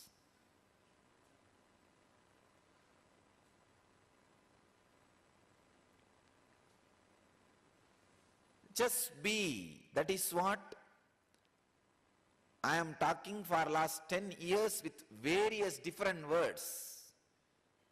Whether I talk about chakra, kosha, sarira, unclutching, whatever I talk, finally I land on this one truth, just be. Nothing else. Just be what you think as your body. You will see the powerful effect on you. I can tell you, being is the best techniceless technique. Process beyond all the process. Meditation beyond all the meditation.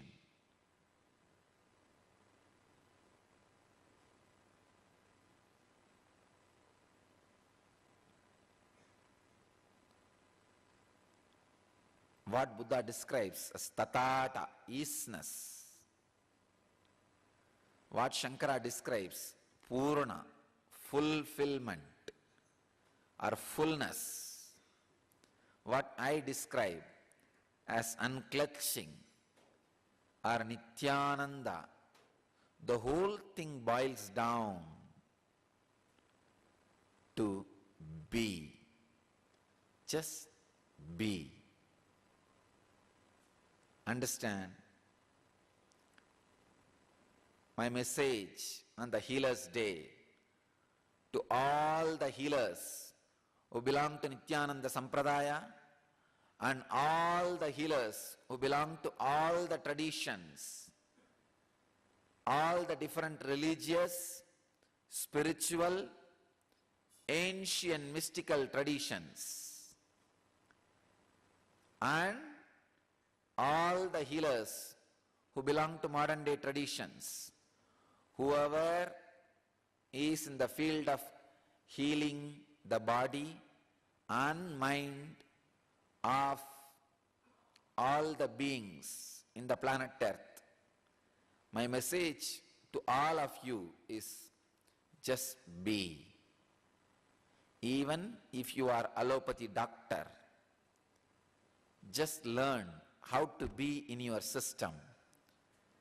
The effect of healing you create on your patients will be intense, amazing, surprising, and positively shocking. Whether you are a medical professional, add this one simple truth in your life. Just learn to be. You will heal yourself and the world. Even if you are not in the field of healing, if you want to heal yourself and the cosmos, I am giving you this process of technique. Just be. Intense compassion will start oozing out through your very system. nothing can help you and the world like the intense compassion. I can say intense compassion which oozes out when you are just in being is the Sarvaroga Nivarani, cure for all diseases in the world. The first message I sent to all our devotees all over the world who are gathering at Tiruvannamalai.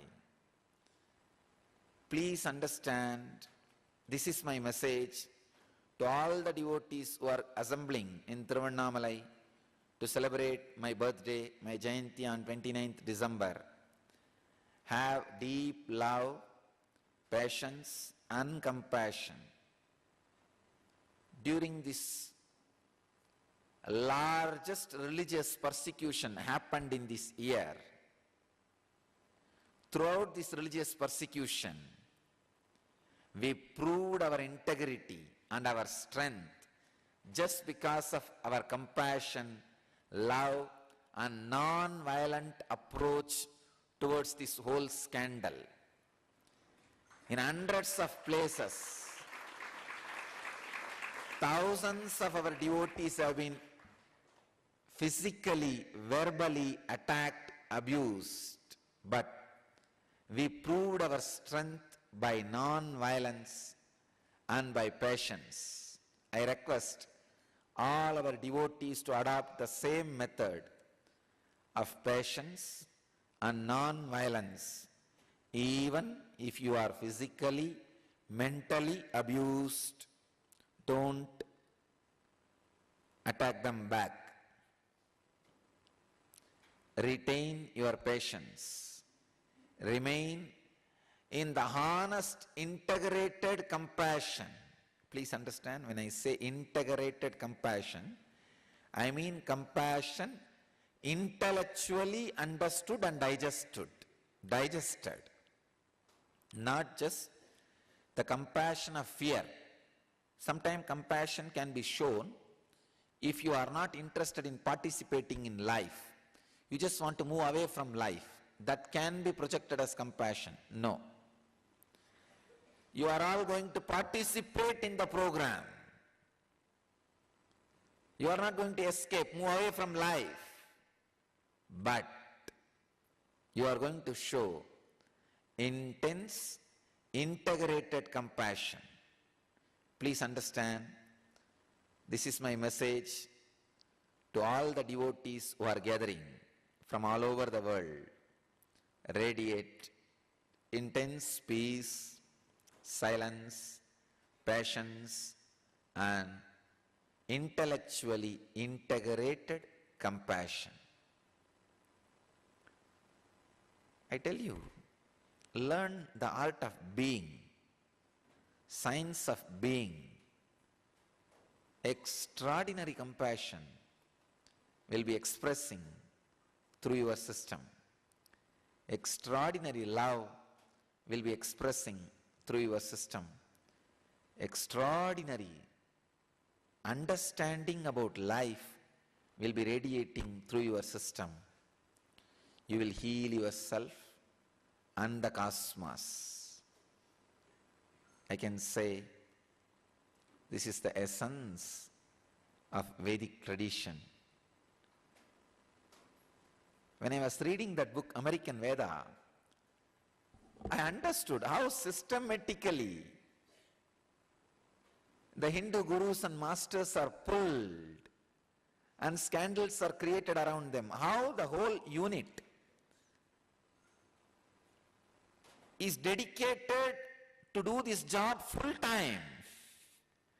Funding the wrong people, inserting them into an organization, making them feel frustrated.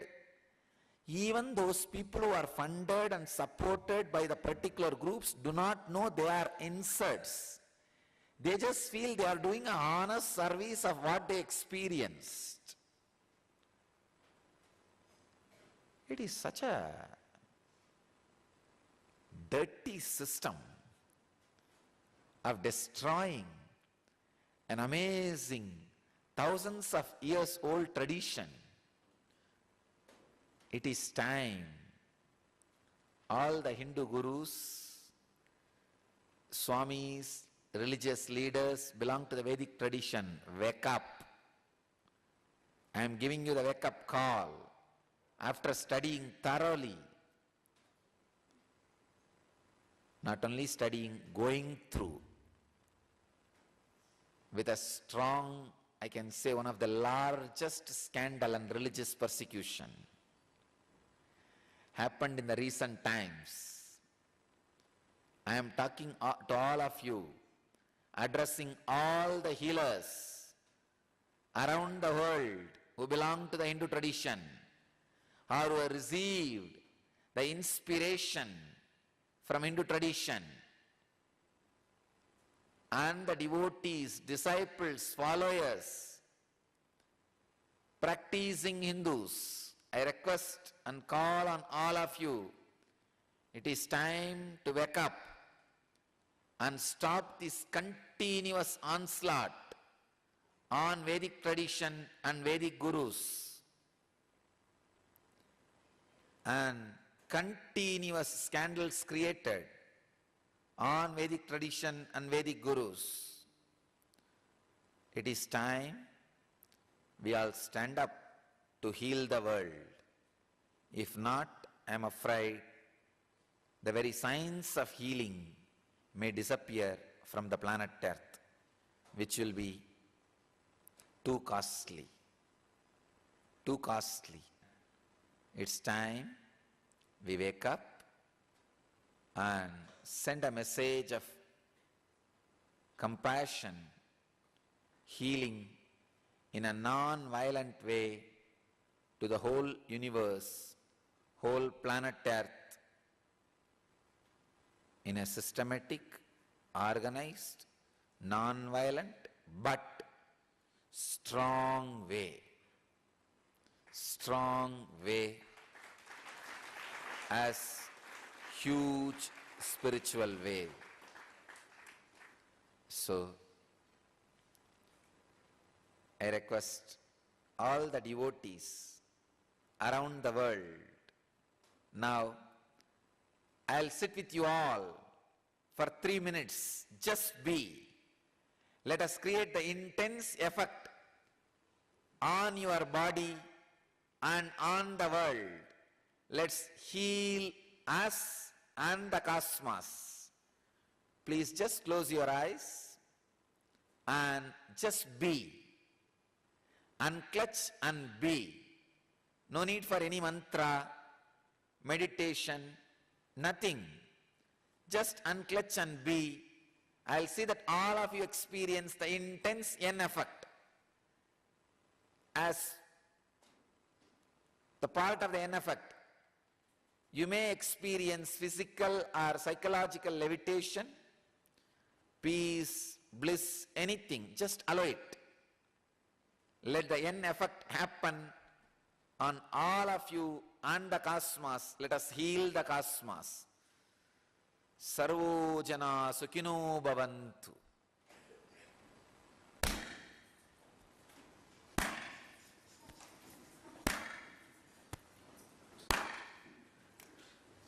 Let the intense N effect happen in the cosmos. Let all the auspicious energies unite and positively explode and awaken the cosmos spiritually.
Hreem.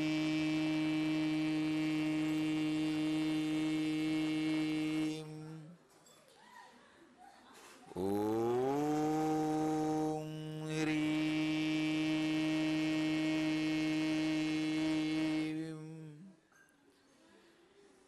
Om Hreem.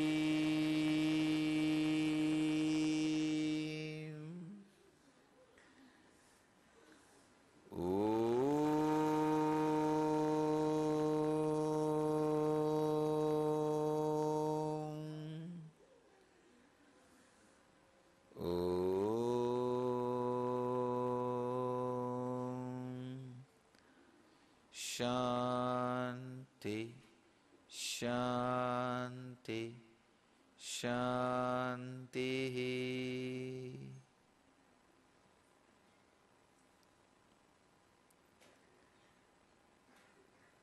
Let the whole world be blessed with this cosmic auspicious energy. Let us all heal us and the world just by being. I bless you all to achieve, experience, live, radiate, express and share the eternal bliss. Nityananda. Thank you.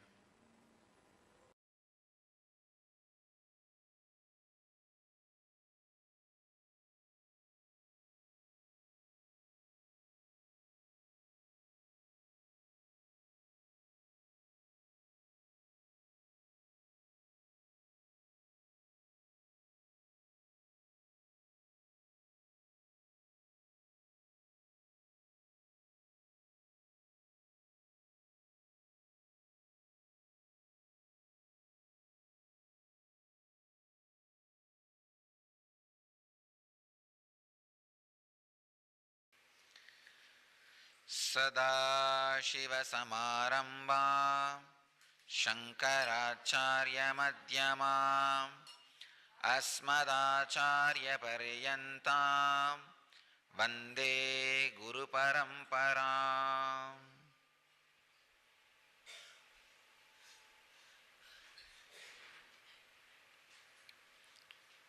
I welcome you all with my love and respects.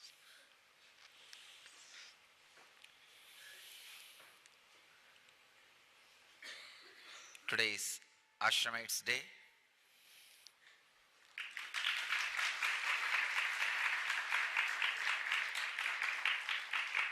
The subjects Ashramites have suggested for today is Children of God.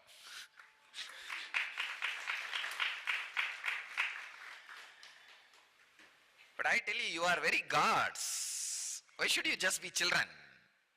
Understand? Ashramite means you already have achieved that first level of Salokya Mukti, living in his world,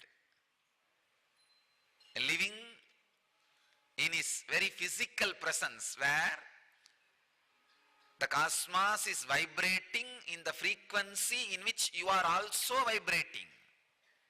Please understand. Usually, either cosmos vibrates in the human frequency, you don't get to be near that human frequency, or you get to be in the human frequency, cosmos does not vibrate in the human frequency. It is very rare, very, very, very rare. In the 6 billion people,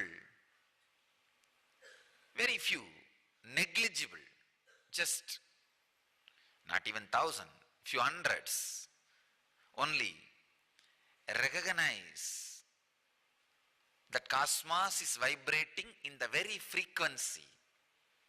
Their body, they are vibrating and get a chance to be near that vibration. It's a huge process. Don't think just You saw my photo somewhere and read few words about me and attended some program and you are here. No. That is the way many were here. I don't want that crowd. Now I don't have. That is why I made it really. You need tremendous courage now to be here. Understand? In those days we used to sit in Himalayas. So it's with a lot of difficulty you need to reach there. Now I just created Himalayas around me. Every day the newspaper articles are the Himalayas. You need to cross that to be here. Understand? You need to cross that to be here. So, unless you have the tremendous stability, it's impossible to be here.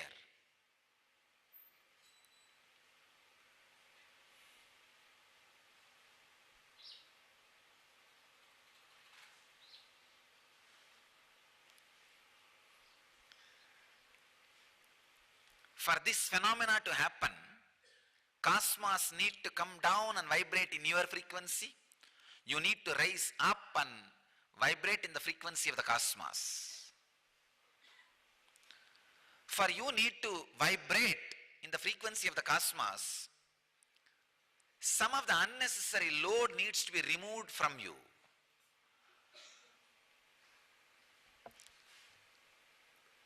I do not teach the physical renunciation, means giving up everything. But I do need to make sure, at least mentally, you are renounced. Insecurity is the best thing to teach mental renunciation. No other way. When you go through the insecurity, it's literally acid wash. Unless you have complete mental renunciation, you can't handle. Osho says in one place, utter insecurity is living enlightenment. I am literally making you guys live it.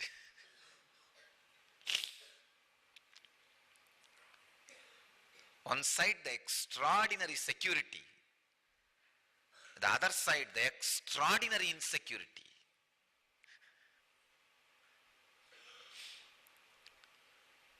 You are always on the verge of possibility. One side if you see, wow, we have a great future. The other side if you see, you don't know what will happen tomorrow.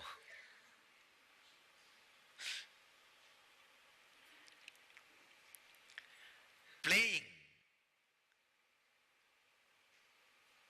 on the verge of huge possibility. I can say that is the ultimate excitement. My message for ashramites today is, keep your body and mind, muscle memory ready to play with this ultimate possibility continuously.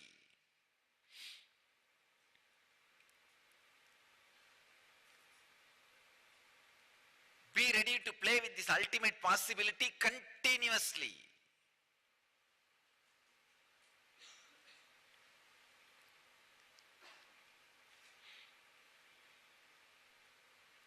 How to keep that excitement to play with these possibilities continuously, because sometimes it tires. Oh God, can I just forget about everything and rest?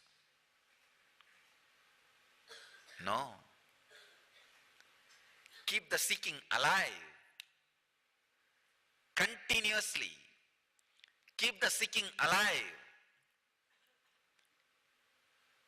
If you wanted to forget everything and lie down and rest, you are already in graveyard. Not just physical graveyard, psychological graveyard.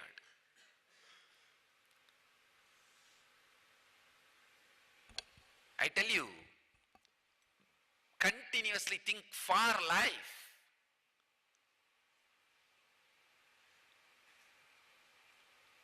Play with life. So few hundreds who already became ashramite, my message for you all, keep the seeking alive. Keep your decision to update yourself continuously alive. Working inside your inner space and constantly transforming should be the life. Do not have the goal of enlightenment. If you have the goal of enlightenment, with that scale you may depress yourself. Oh, still I have not done that, still I have not done that, still I have not done that. No. Keep the continuous spiritual growth as goal. I am more than yesterday. I am more than yesterday. I am more than last hour. Keep the continuous growth as goal. My message to all the people who are already in the ashram, vibrating with the frequency of the cosmos. Keep the spiritual growth, continuous spiritual growth as a goal. In every thought, every word, every action, see, am I growing? Am I going up? Am I going up? Am I going up?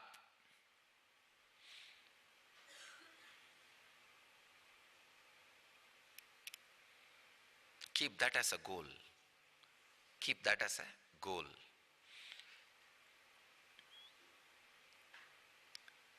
For all the few billions who are yet to become ashramite, my message for all of you is do it as early as possible.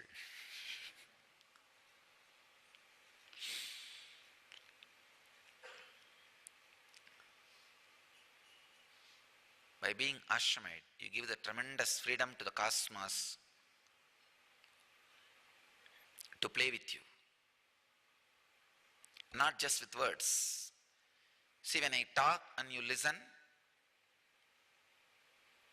I play with you only through words.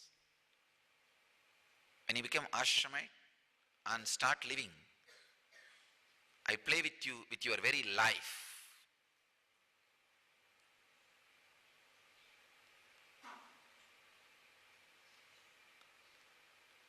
When you listen just to my words, it gives you the completeness in the field of verbalization.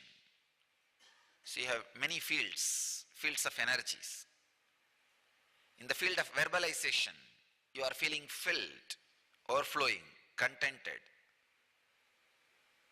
If you live with your life, with me, your very body, your very life feels fulfilled, overflowing, content.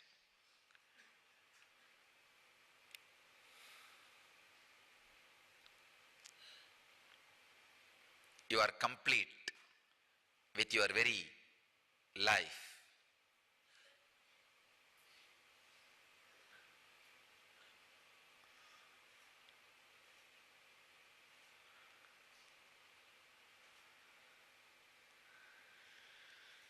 It is literally Salokya Mukti, means living in his very vibrancy.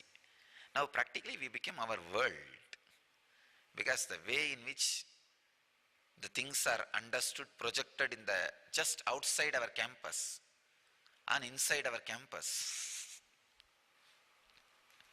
we have literally become a separate world. I used to visualize an intense energy field of shining light ball, and outside an ordinary dullness. I used to see. Now I am literally seeing it.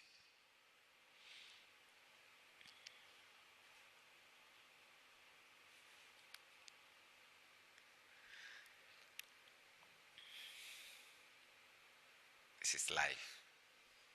This is life.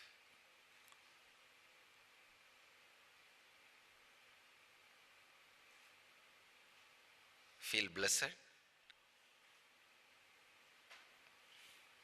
You are still vibrating in the highest possible frequency of the Master. Understand, there is no logic why you are here, except grace on you. I have seen, see, especially during the scandal, it is just the decision of this or that, that's all. There was no other scale. The negativity was so high, practically almost everybody was uprooted. Whether, see, it's like if the flood in the river was less, small plants only will be uprooted. The flood was so much, even the huge trees were uprooted. Then, what's the logic? Who is in this bank and who is in that bank? Nothing. Just a simple logic.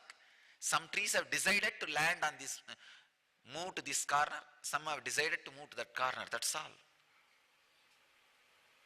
Feel blessed. You decided to move to the right corner. Right corner. Feel blessed. You decided to move to the right side. Because now we know how many plants, trees moved the wrong side are dead, crying and feeling missed, unfortunate. And just practically I did a Ghora Tandava of logicless chaos, a literal Kala Bhairava, a logicless chaos.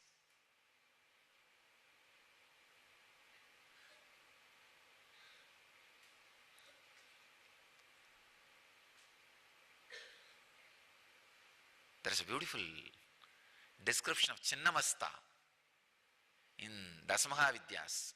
She just cuts her own head and drinks the blood which comes out. 3 streams of blood comes out of her head. She drinks 1 stream with her own head, and the 2 streams she shares with her attendants. All 3 are having party with her own blood.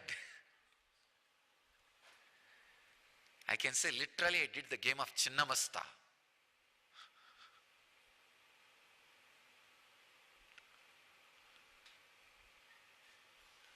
Enough. Now it is time to play the game of Dakshinamurti.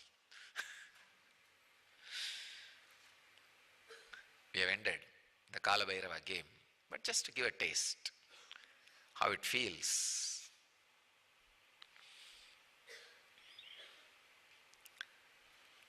The ordinary superficial emotions and sentiments are not qualification to experience the highest possible frequency of the living master, an incarnation. Understand? That is not the qualification to experience the intense energy expression.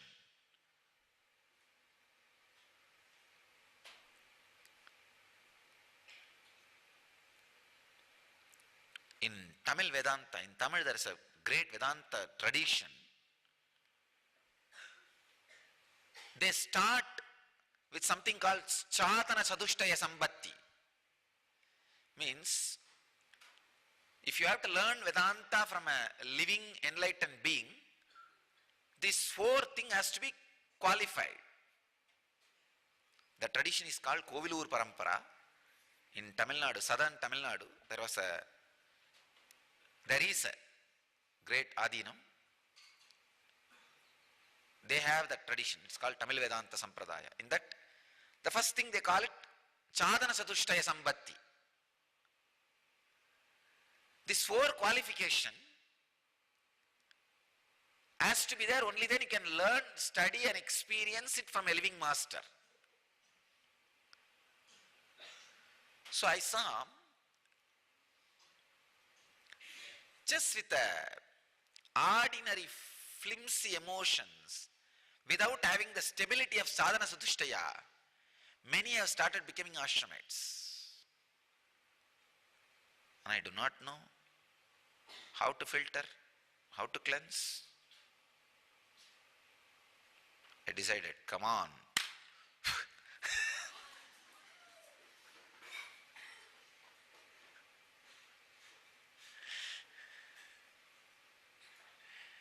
That's all I actually did. And now we have a strong, vital, diamond, dynamic Sangha, an ashram.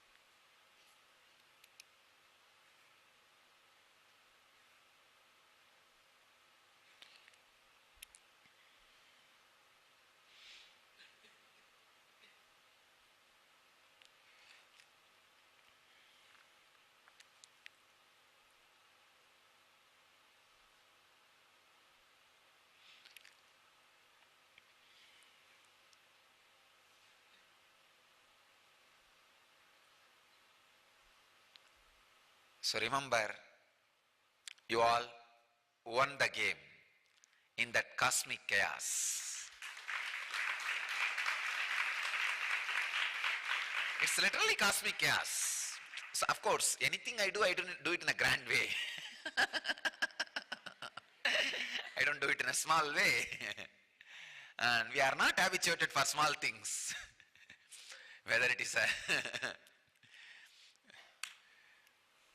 creating a positive wave or a scandal, we are not habituated for small things. We create big things. And we frighten two big people for no reason.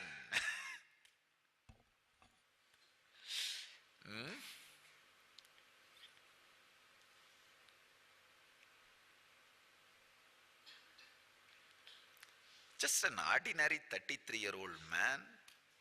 Oh, now we have a problem, whether man or woman or even that. There's a big controversy. Okay, 33-year-old person is going to his native place just to do puja in his temple. As usual, every year as he goes.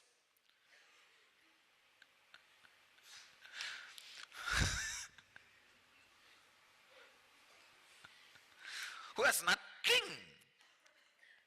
He doesn't have an army or a terrorist, nothing. All he has is, he can tell the truth in a very eloquent way where people can understand.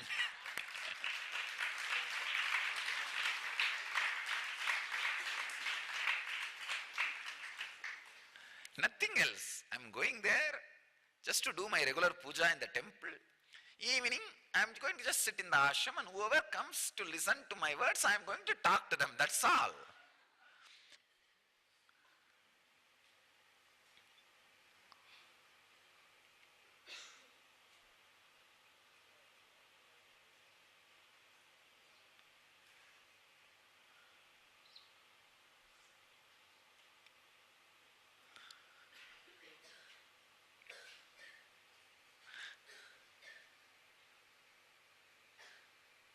I'm really surprised.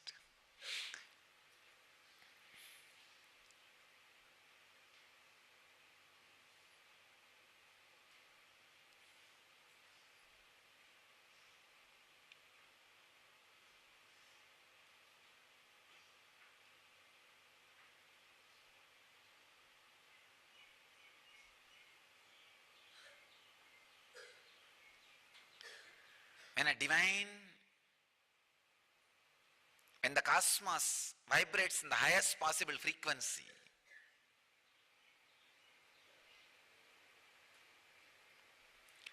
some souls just catch it and raise themselves to that highest frequency. They are enlightened beings.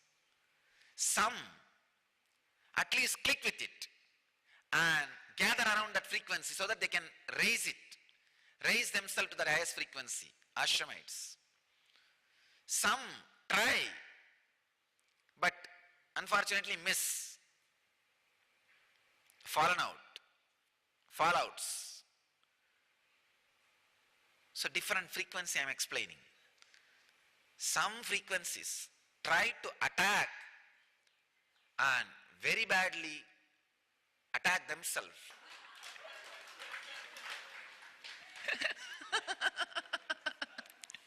Now see, different frequencies.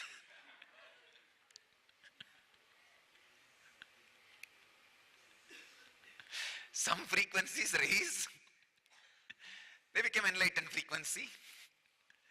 Some frequencies may not be able to raise, but stay around so that they can raise Ashramite's frequency. Some frequencies try to raise and unfortunately fall out frequency. Some try to attack and hurt themselves finally. So many different frequencies.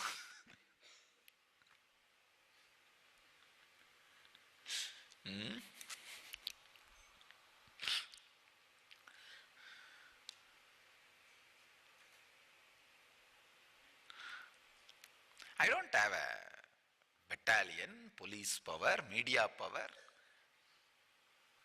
All I have is just few village boys and girls. And I used to have 3 magazines, which is not there now. We neither have media. As far as political power concerned, we are in minus. As far as the money power concerned, we just raise money to eat, to keep these things alive.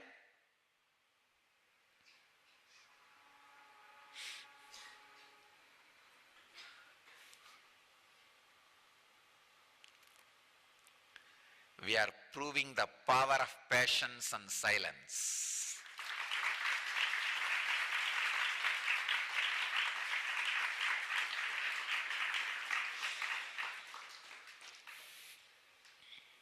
For political organization, how many people they can meet, how much they can beat is their power. For spiritual organizations, how much we can stand is our power.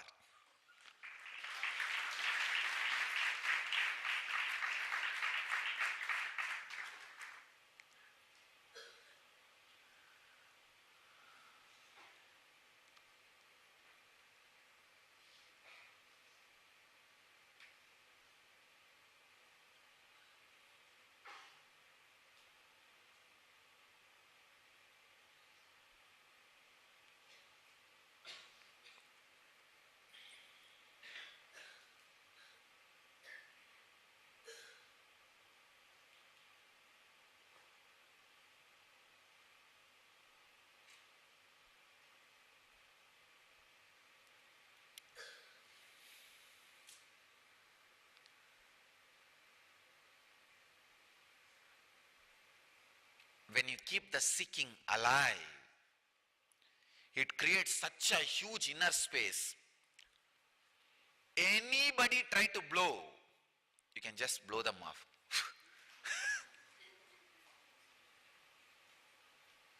Understand? If the inner space is vast, no attack can be done on you. Seeking makes your inner space vast. Don't be frozen. Be always alive. Keep the seeking alive.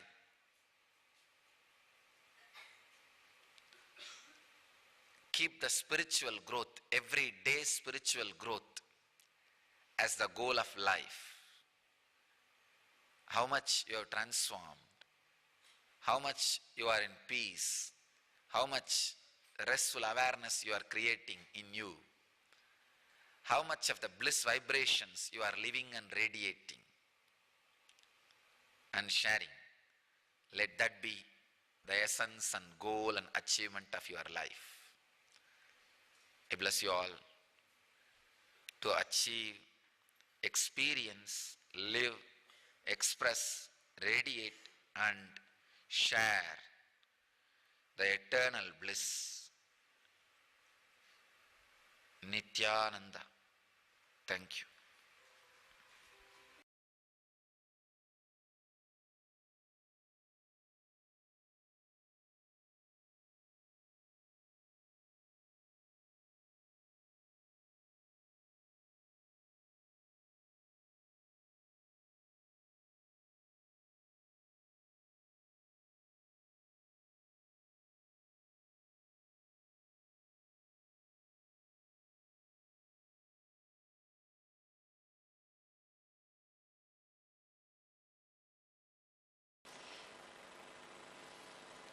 सदाशिवसमारम्भा शङ्कराचार्यमध्यमा अस्मदाचार्यपर्यन्ता वन्दे गुरुपरम्पराम्.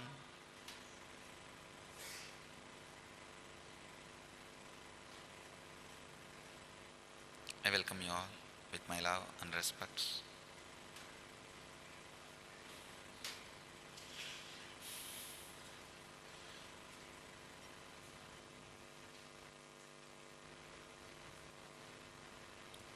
Today is Devotees Day.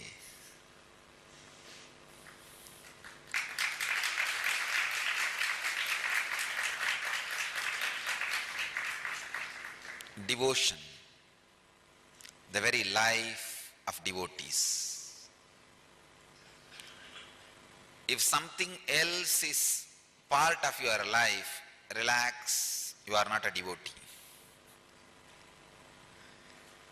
If you think you are a devotee, be very clear, devotion should be your life, very breathing, very core, not just an idea, but the very core. Understand? Devotion can be an idea in your brain,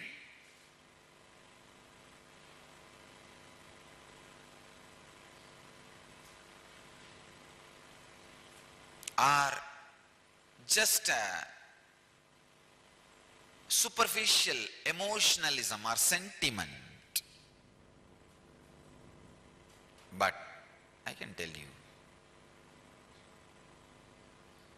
unless it becomes your breath, your prana, your life force, you can't call yourself as devotee. Devotion, sacred sentiments, is a direct method, direct way to liberation and enlightenment, an intense experience of the ultimate.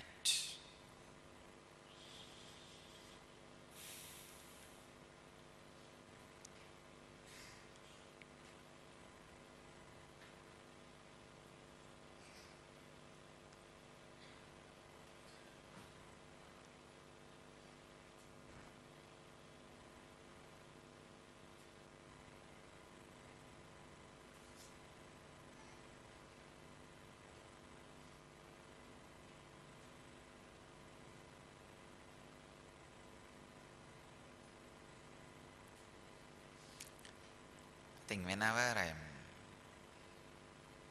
trying to talk about devotion, I am stuck for words, because it is an experience which can't be shared through words. It's melting of the heart, melting of the very backbone, melting of the very system, melting of the very source into the source.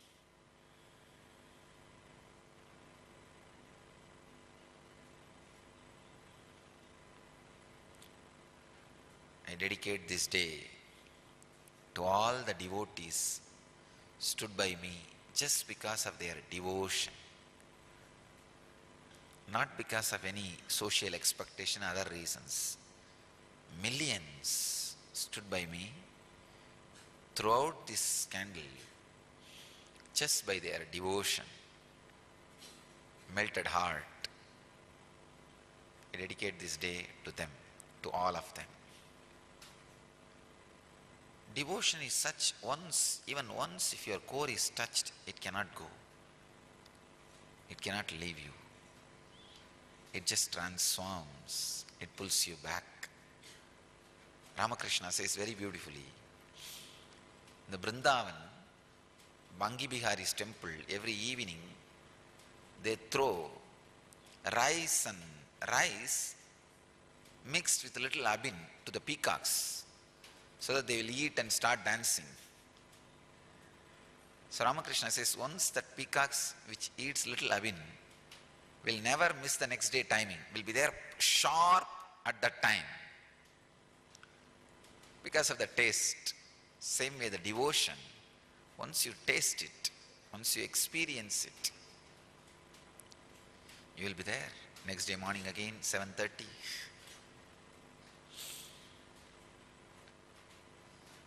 It is so sacred. I have experienced it with Arunagiri Yogeshwara. The very idea you and the object of your devotion is separate will disappear. You just do not know what to give, how to give, what to do. Still I remember when early morning I get up to go and see him, I look around all over the house and I always used to feel, I used to read in the Ramayana that Ravana took the whole house in which Sita was when he kidnapped Sita. Actually in Tamil there is another one version of Ramayana, Kamba Ramayana. A great poet saint Kamba wrote that. When he wrote, he did not translate some parts as it is in Valmiki. Valmiki says,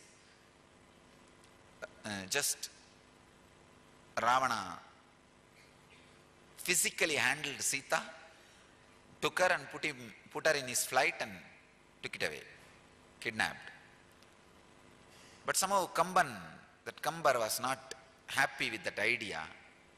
So he says that he lifted the whole house in which Sita was staying, put it in his flight and kidnapped. So early morning when I wake up and get ready to go and meet Arunagiri Yogeshwara, that is the way I will feel. Somehow I can take this whole house and give it to him. I even planned one day, I took a chalk piece and marked my parents' portion of the house and wanted to go and ask Raghupati Yogi. Raghupati Yogi will do all kinds of this weightlifting and everything. He's a amazing yogic body. He will show visibly the power of yogic body. He will tie the iron rope in his chest and break it, blast it just by breathing, and lift any size rock, just like that he will lift, or he will roll. There is one huge rock in Arunachala hill which has rolled and at least some 200 feet it has rolled and stopped. Nobody knows how it happened. I know. It's Raghupati Yogi's work. One day we both were sitting and talking, and he was explaining on Yoga Sutra, when you feel one with nature, nature listens to you. I said, how can that be? He asked me to feel one with the rock. I just contemplated, meditated, and I was feeling one with that rock. Huge boulder. When I was in that ecstasy, he just moved my hand. Suddenly, without telling me, he moved my hand. I literally saw the whole boulder rolling. I did not touch, there is no physical contact with that rock, boulder. Just that feeling one with that rock, when he moved my hand and that boulder started rolling, I started shouting, oh, what happened, what happened, what happened, what is happening? Stop, stop, stop. Then he stopped my hand and the boulder stopped. I think from that time only I started shaking people.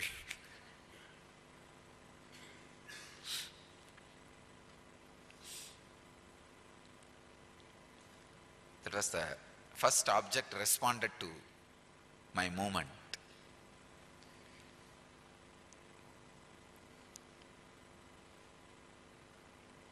I actually wanted to ask him, can you lift this house and bring it and give it to Arunagiri Yogeshwara? He was laughing. He asked me, why did you put a mark? I said, I should take only my parents' portion, not anybody else's.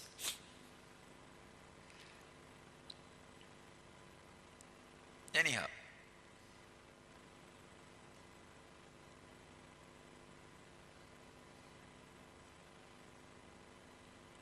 early morning before going to the Arunagirishwara, I'll have my one dhoti.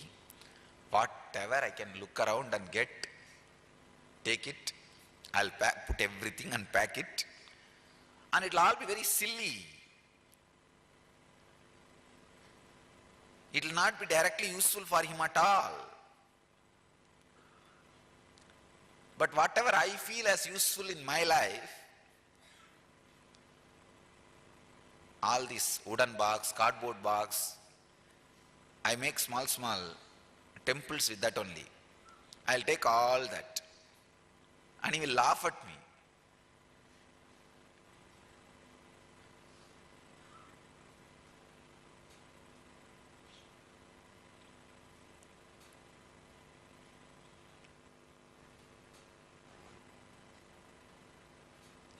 One day I wanted to stitch a shirt for him. I remember. I took a measurement with a rope to stitch a shirt. He was laughing.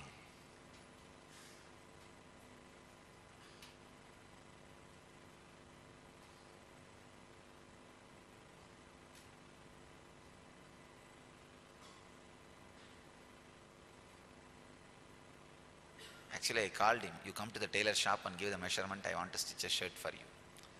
He said, no, I will not come to tailor shop and all, you yourself take a measurement and give it to tailor. We had one family friend tailor. He's a very good person. I said, no, he's a very good person. He will stitch and give you the right measurement and everything.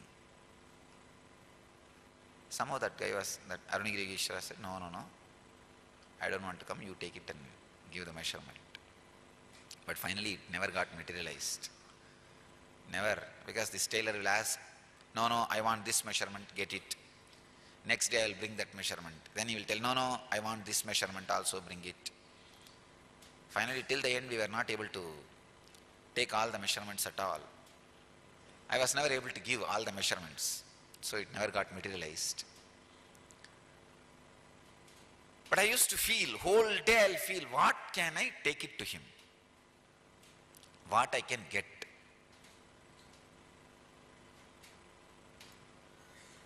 You just do not know what to do. What way you can please him? What pleases him? What satisfies him? What fulfills him? You just do not know.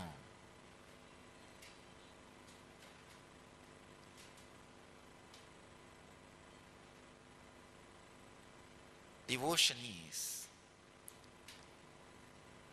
the sacred sentiment which makes you feel, how can I please him?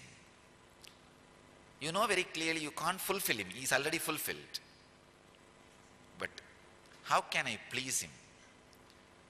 What I can do to please? How can I pour myself on him? That intense mood is what I call devotion.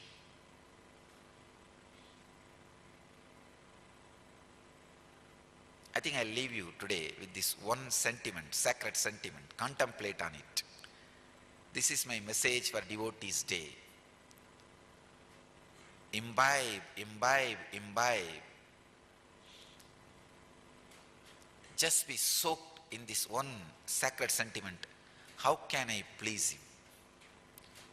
To whichever object or deity or God or Guru you are devoted, again and again and again soaking yourself in that sacred sentiment of how can I shower me on him and please him. Again and again and again, soak yourself, fill yourself in this one sacred sentiment. You will melt in devotion. I bless you all to to melt in devotion, experience fulfillment in devotion. Let you all achieve, experience, live, express, radiate and share the eternal bliss. Nityananda. Thank you.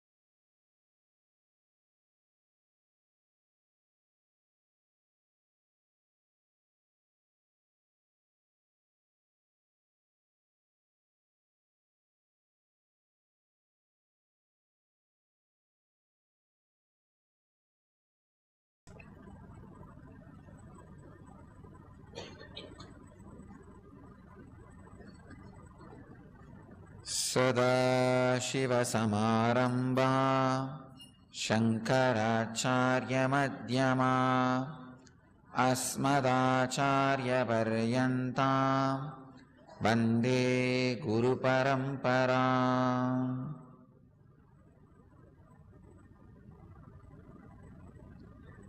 I welcome you all with my love and respects.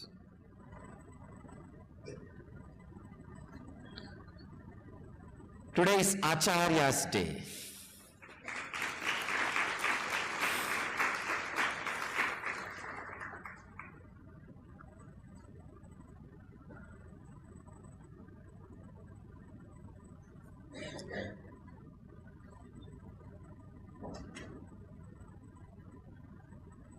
Acharya means the man who teaches what he lives. Please understand, a disciple is not bound to live what he learns. He has a freedom to discriminate. A master or an incarnation is not bound to live what he teaches. He is beyond.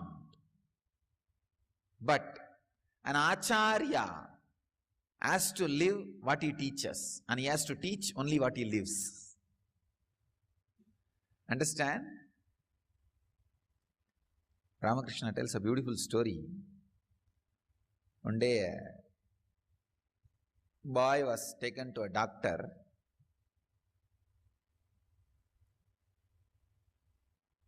By mother. Mother is complaining to the doctor, "Sir, he is eating too much sugar and sweets. Please advise him not to do." The doctor said, "Please come next week, I will talk to him." So the next week, mother came with a son. Doctor said, "Don't eat too much sweet, it is not good for health," and he advised the son. He was also ready to listen. He sent them. Mother, before leaving, asked, "You could have told this last week itself. Why did you make me come second time?" Doctor says, No. Till last week even I used to eat too much sweet. I myself eating too much. If I tell this to him, my words will not have power over him.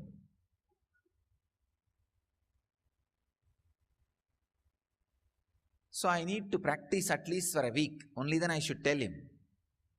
I practiced for a week. Now I have the right to tell him. I told. He is able to listen.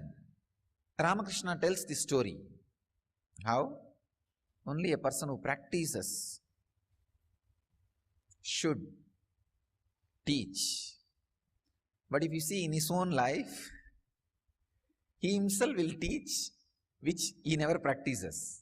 And he will tell people also, "I am different, you are different, you do that." Please understand, Neither a master, an incarnation, is bound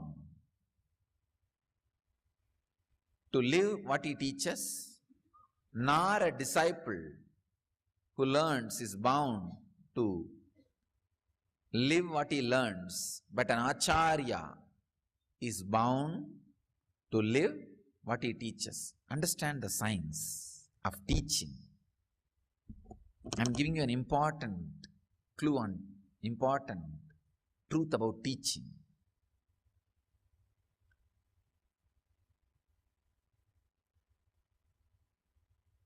When a man teaches, actually, it is the process of completing himself.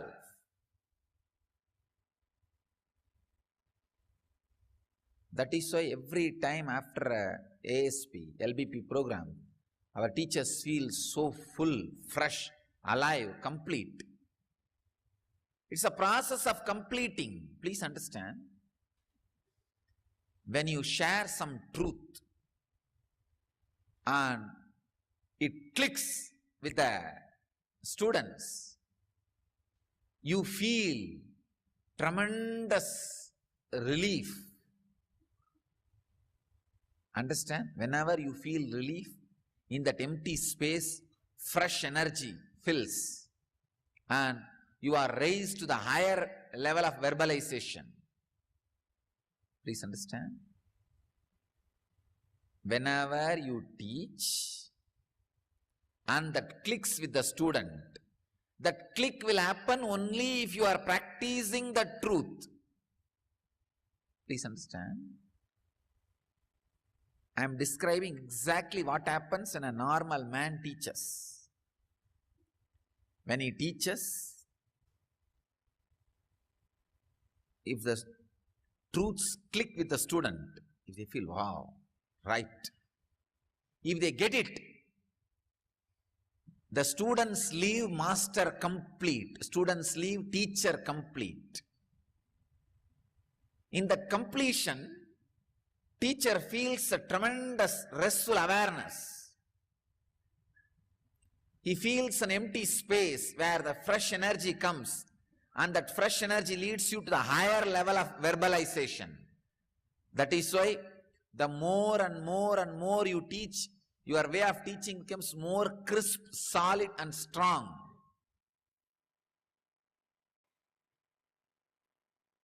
I tell you, teaching is the best profession if you can live that. It's the best lifestyle if you can live that.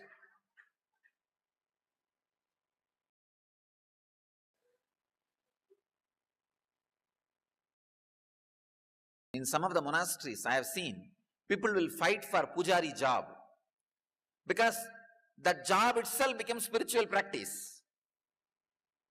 I tell you, the acharya work itself is a fulfillment.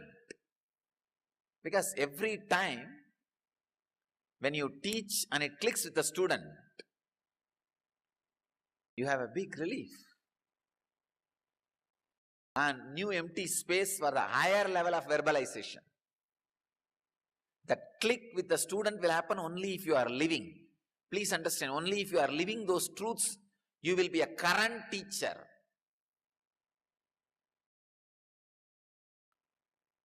Otherwise, you will be a dead teacher. I know how many dead teachers are there all over the world. Only if you are living those truths, applying, practicing, you will have the updated understanding, you will be a currency. Be a currency, not a real estate. Real estate value may increase, but useless for emergency. Useless for day-to-day life. Only the currency is useful every day. So an acharya has to be living every day. Whatever he teaches, for example, an LBP acharya, the 7 major concepts only he is teaching. Fantasyless Muladhara is a fulfillment. Fearless Swadhisthana is the ecstasy. Worryless Manipuraga is peace. Sharing love, the heart which pours is a ultimate excitement. Non-comparing Vishuddhi is a unique energy. Egoless Anya is an ultimate mystery. Grateful Sahasrara is the complete fulfillment. These are the 7 truths they teach. Every day go on, grind yourself with that 7 truth. Every moment. While you are walking, talking, driving, sitting, watching TV, movie.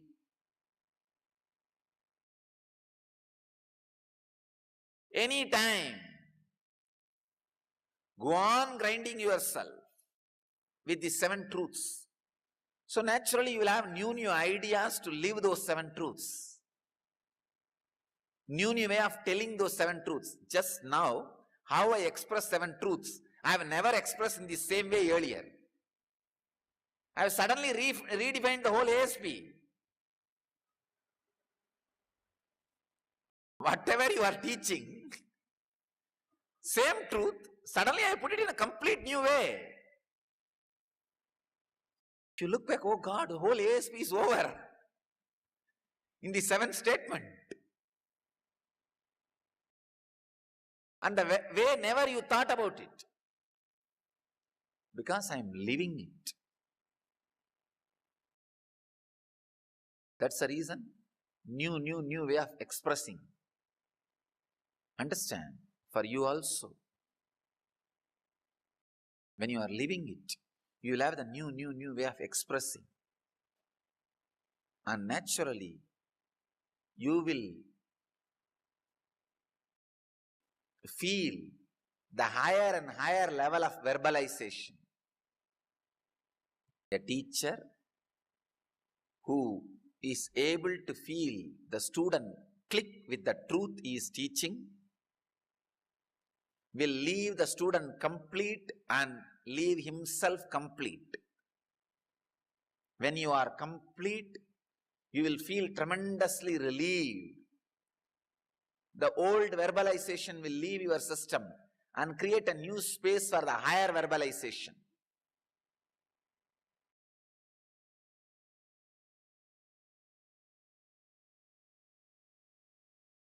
Master feels complete even if he does not live what he is teaching because he is complete. And he leaves student complete even if he does not practice what he is teaching because it is coming from complete fulfillment.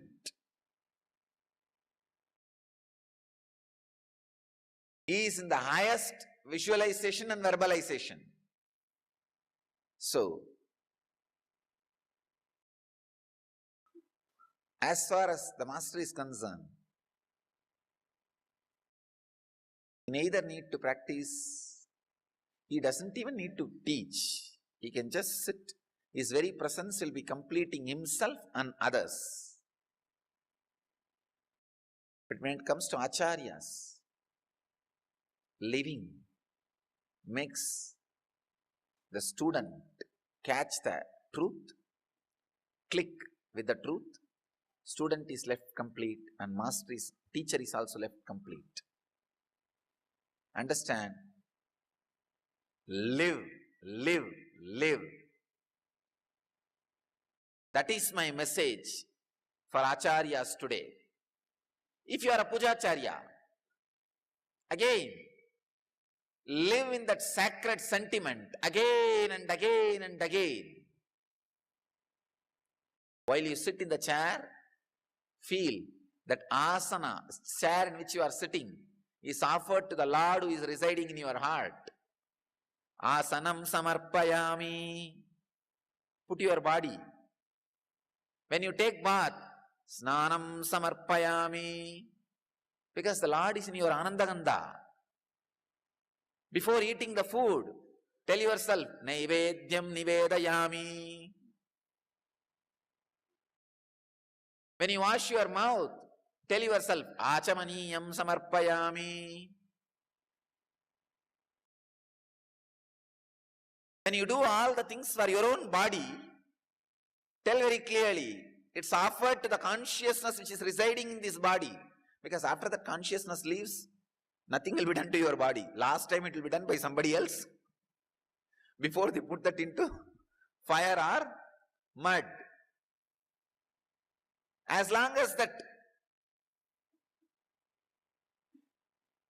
consciousness is inside, only then all these things are done. That consciousness is master, is God. That consciousness is one with the energy which you are worshipping every day. Pratyagaatmam Brahma. Please understand. The soul which you experience as you is cosmos. Even while you experience that as you. The individual soul, the Pratyagaatma. For example, there is a huge ocean. One beach you buy, a small property of the beach you buy, and you claim that beach, the ocean which touches that beach, that area is yours. Even while you claim that part of the ocean is yours, it is connected to ocean. Same way, you bought this body, and the consciousness, ocean, touches this body. You claim that part as yours. Even while you claim that part of the consciousness as yours, it is connected to the cosmic consciousness. Pratyagaatmam Brahma. What you experience as individual soul is God. So who is responsible for you walking? The individual soul inside. So it is God. Morning when you wake up, tell yourself, Suprabhatam.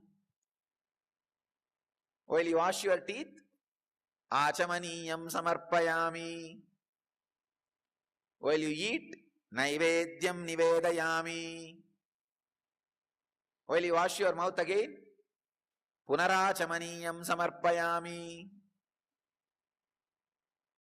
When you put your cloth on the body, Vastram samarpayami.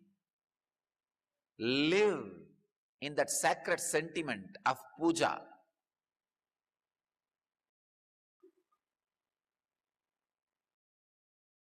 That is what you are taught in Manasa Puja.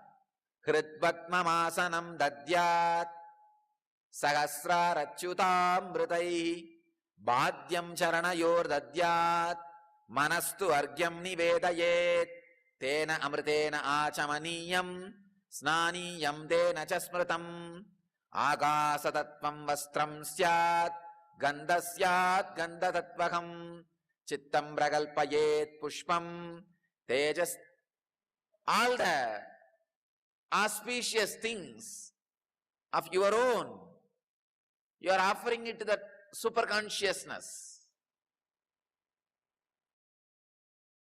Live with that sacred sentiment.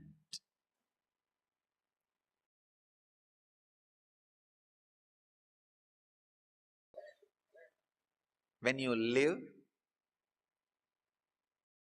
you will leave the student complete and yourself complete. Pujacharya is an amazing method of raising yourself to the higher and higher levels of visualization. Dhyanacharya means ASP Acharya is a method to leave you to the higher and higher level, raise you to the higher and higher levels of verbalization.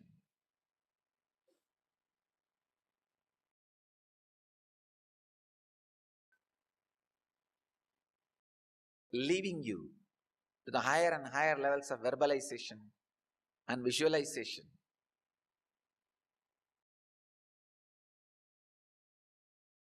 Is the purpose of making you as LBP Acharya or Pujacharya.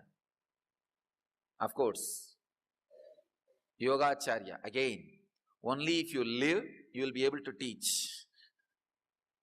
If you are not able to bend your body, you will not be able to teach. Same way, Jnanacharya. Only if you live, you will be able to share new, higher truths.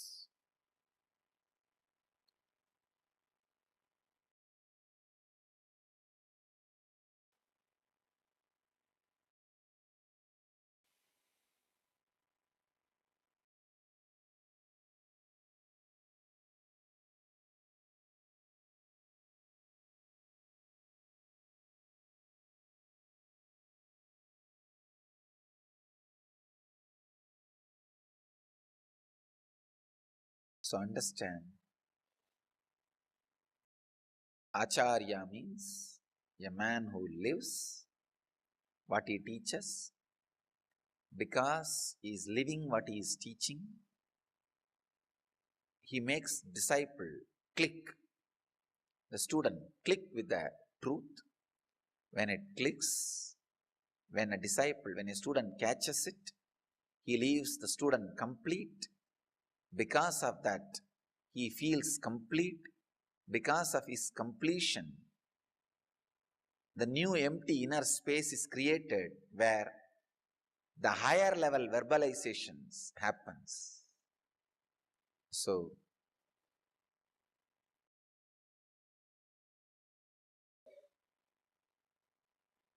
I bless all the acharyas to raise yourself to the higher and higher levels of verbalization.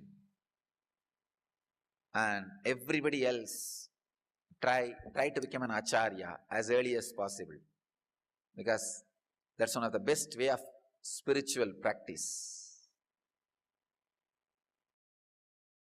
I bless you all to achieve, experience, live, express, radiate and share the eternal bliss. Nityananda. Thank you.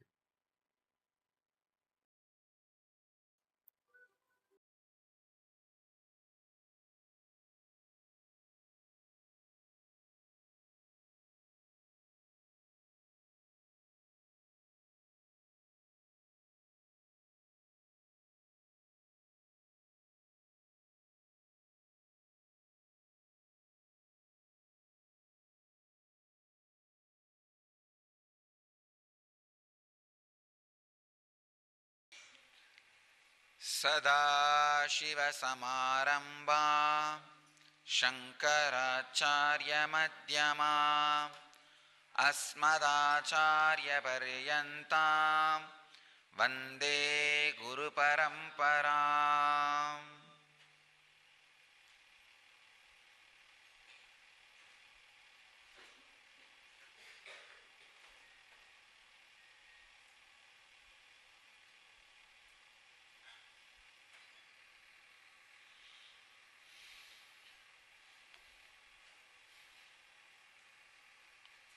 I welcome you all with my love and respects.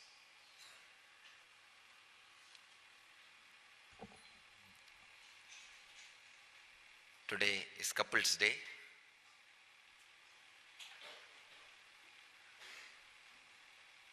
Being unclutched in being couple.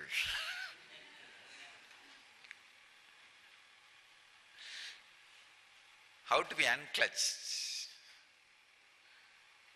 Actually, only if you are able to unclutch, you will be able to be a couple without friction.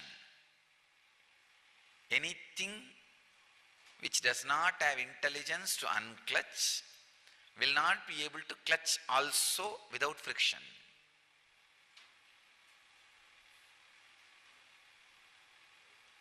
I tell you, not just husband and wife, even with body and mind.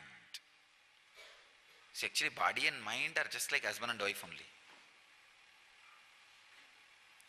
If you know how to clutch and unclutch with body and mind without creating friction, you will just know how to clutch or unclutch with the spouse. It's a simple science. What body wants is different, what mind wants is different. What man wants from a relationship is different, what woman wants from a relationship is different. So man has to decide to become woman, to be in relationship. Woman has to decide to become man, to be in relationship. Woman should understand, she should become man and give what man wants. Man should understand, he should become woman and share what woman wants. Mind should understand, it should become body and stand by the body as it wants.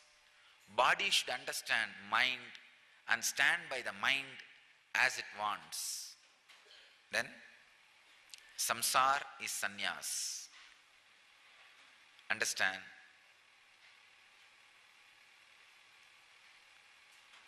There is no such thing that something is higher or something is lower. No. Somehow still unconsciously we have that. That's the reason even I need to use the word samsara is sannyas. No. Let us use the word samsara is samsara. It's the greatest samsara. When you understand how to be in the other space, that is where the big problem comes. You go on talking, understanding. Only if you are in that problem, you will understand, Swamiji. It is impossible to understand. That's one of the biggest practical problem humanity is facing from the time of Adam, Eve until now.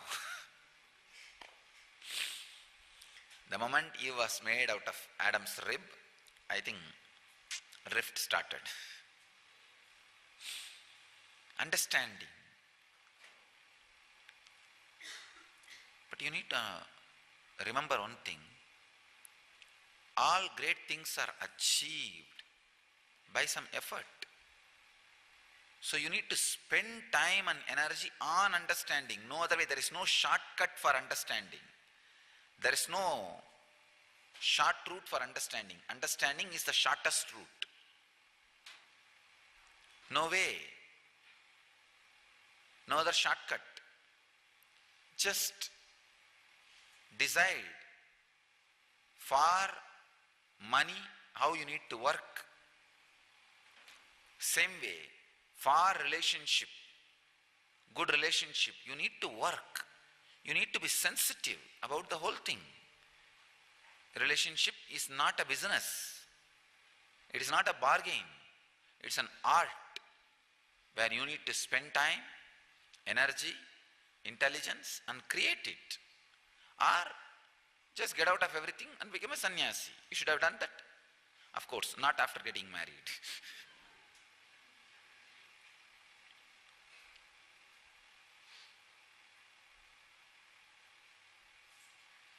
Sannyasis, individuals don't need to work for relationship. Same way, they will not have the many benefits of relationship. Relationship does have some benefits. Surely, they will not have that benefits. So if you are interested in the benefits of a relationship, no other way, you will have to work for it. And I tell you, if you can't even work for one relationship, I don't think you will be able to work for making your body and mind in tune, your life in tune. It's not that easy job, that easy joke. If you can't even work with the visible part, how are you going to work with the invisible partner? Understand? Visible partner, invisible part. Visible part, invisible partner. You call it as part or partner. If you are not able to work with the invisible, how are we going to work with the visible? No. If you can't even work with the visible, you can't work with the invisible. So I can say, working with the relationship itself is a sadhana. I know many of you are thinking, it looks like sadhana only, Swamiji. Itself is a sadhana. Maybe I'll give this one word as message for my couples day. This couples day message. Learn to be unclutched so that you can intensely, lovingly, deeply be clutched without friction.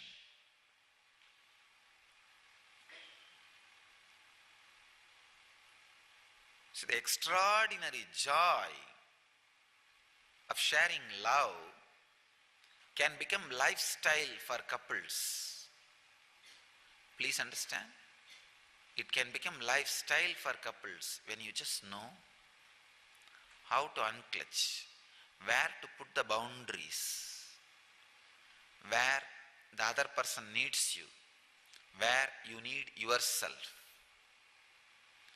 The whole fight is you always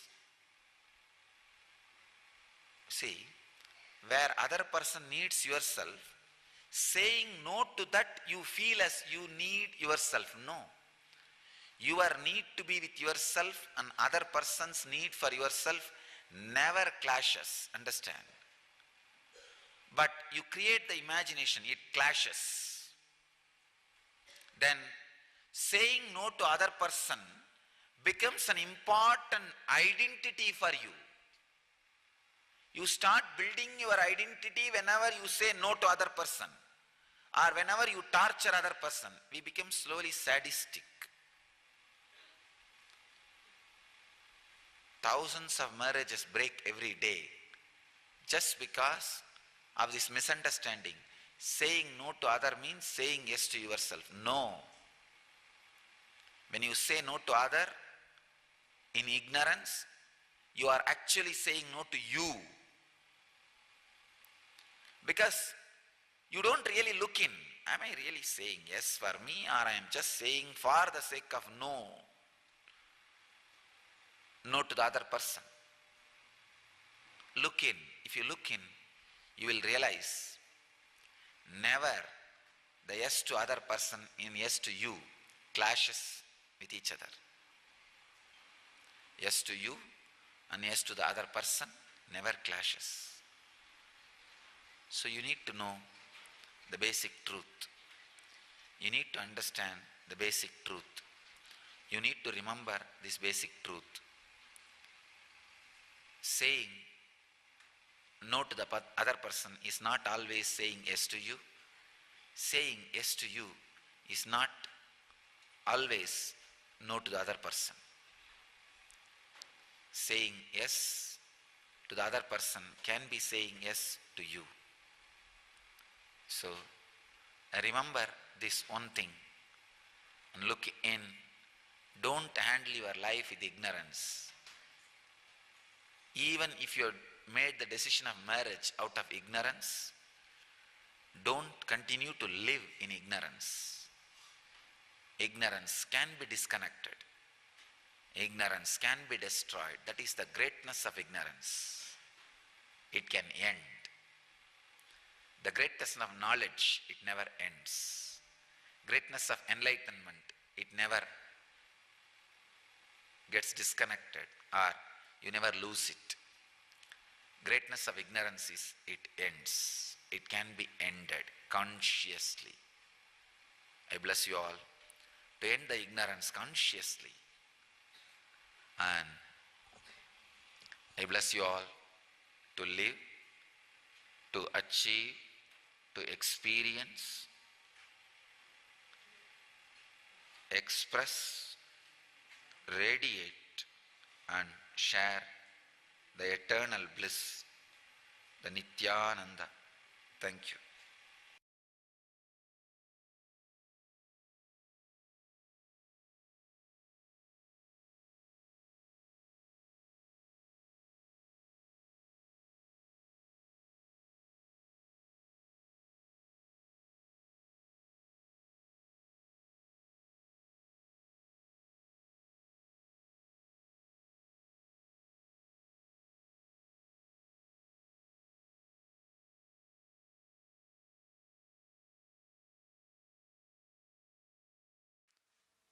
सदाशिवसमारम्भां शङ्कराचार्यमध्यमाम् अस्मदाचार्यपर्यन्तां वन्दे गुरुपरम्पराम्.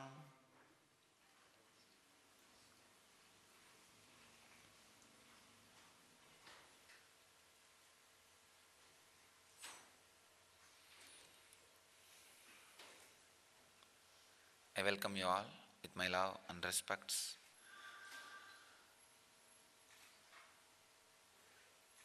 Today is Youth Day.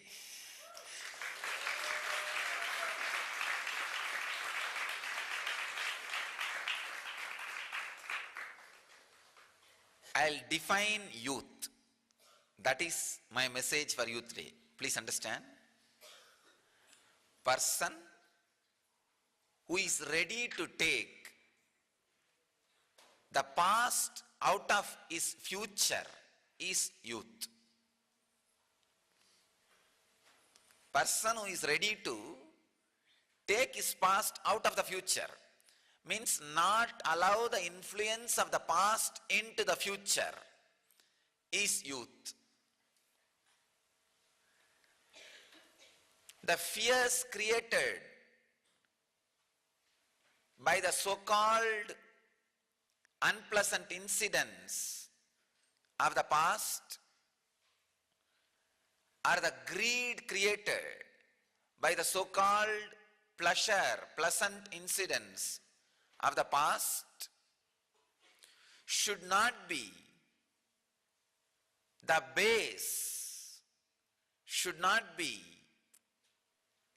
the root to build your future. Liberating your future from the greed and fear of the past means having freedom to live your future. That is what I call living enlightenment. If you are ready to take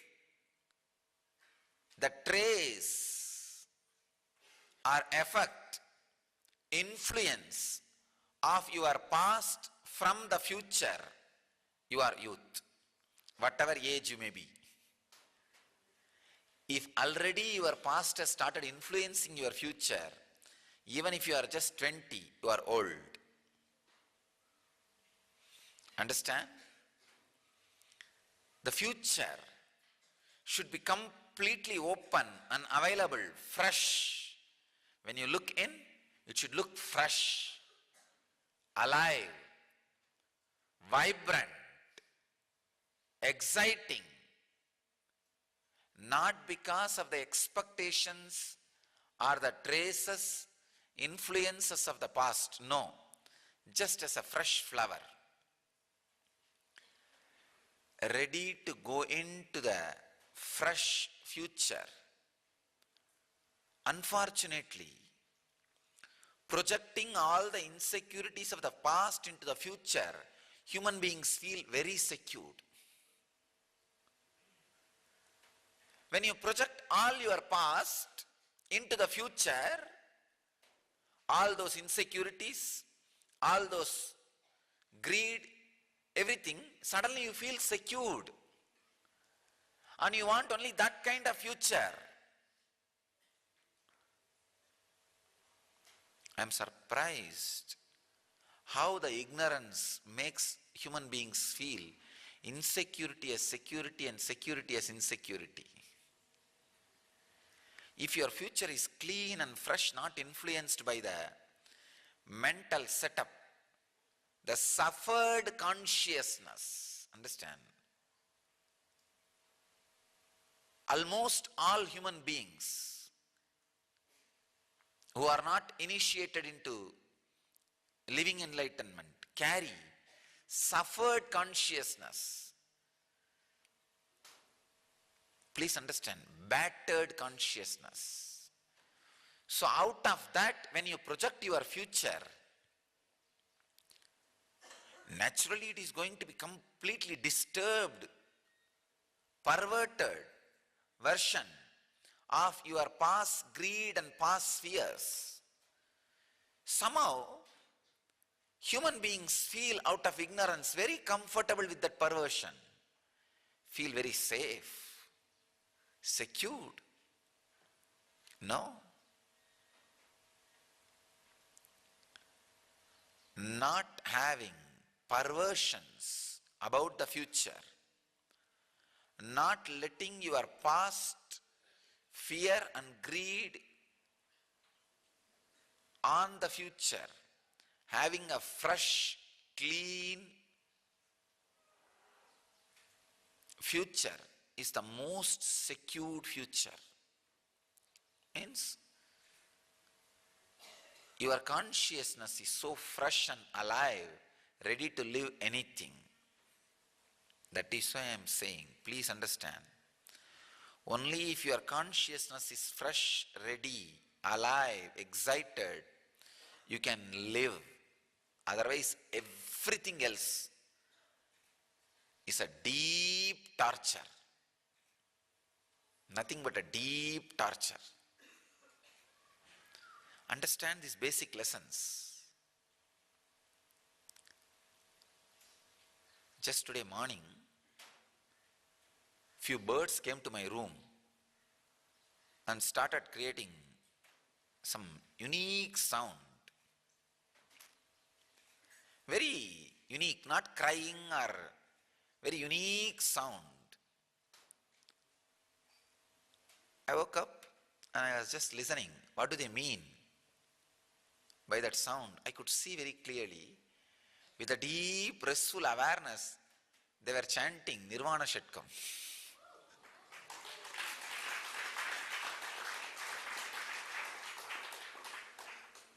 Really, I don't know. You may think it's my imagination and all that. I really felt I should call the brahmacharis who are taking care of me and tell them to record the audio thing. But before even I could execute that command, I fell into samadhi, enjoying that.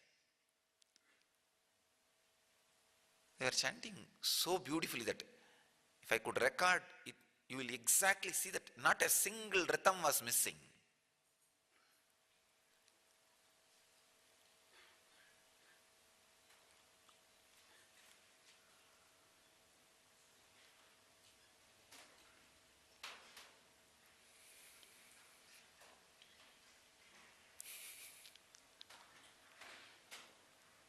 When I heard that, I really thought, how can birds be chanting? I saw in their very inner space that very ideas that I don't have family, I don't have bondages, I don't have jati, ashrama, varna, dharma.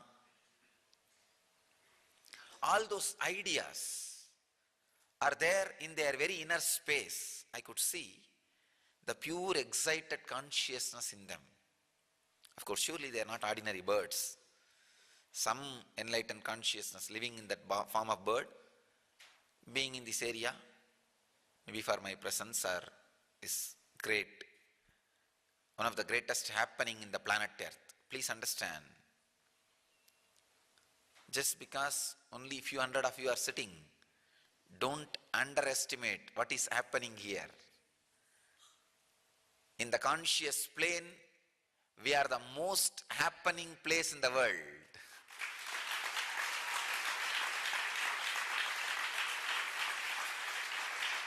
See, if you see the plane of economy, Wall Street is the most happening place on the world. If you see the place of power, political power, Capitol Hill is the most happening place on the earth. So for each plane, there is some place in the world, most happening place in the world. I tell you, in the conscious plane, we are the most happening place in the universe.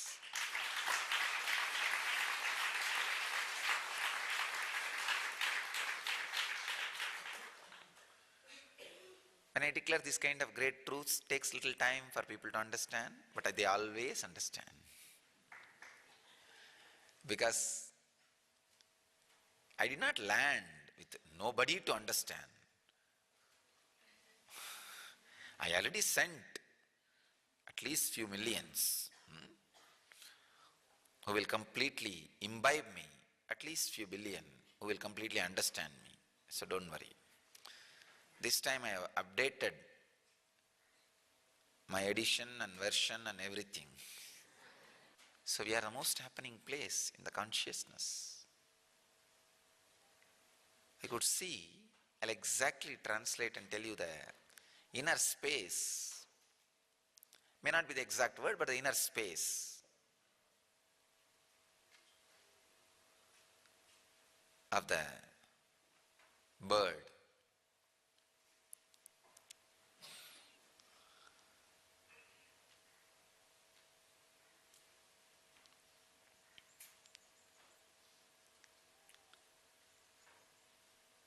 The complete, pure, independent feeling. Each soul lands on the planet Earth on its own, and it flows to achieve its fulfillment, and the purpose of it is achieving the fulfillment. That's all. Maybe the modern day youth need to understand this one truth. Then they will be out of thousands of problems related to marriage and divorce. Vedic marriage is the ultimate solution for this great problem. The oldest problem humanity is facing, still unable to solve, which is called marriage. Understand, both of you are individuals, happened here to achieve the ultimate. Be together with this one motive, one idea, and help each other, support each other for that goal. If you want, create kids who will progress towards that goal. Practically all the marital problems will disappear.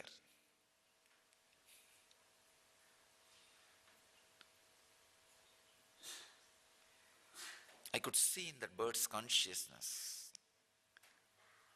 The past is not there at all, is so fresh and alive, I tell you. Keep your inner space fresh and alive and excited to live the future as it comes. I am not saying just take it as it comes, no. When you are fresh, alive, excited, you know how to take it as it comes and you know how to mold when it comes to you.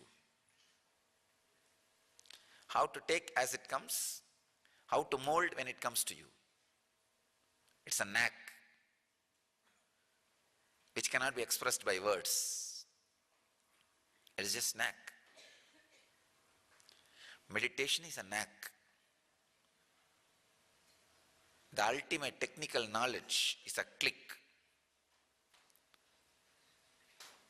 When the technical knowledge clicks with you, you catch the knack of the meditation.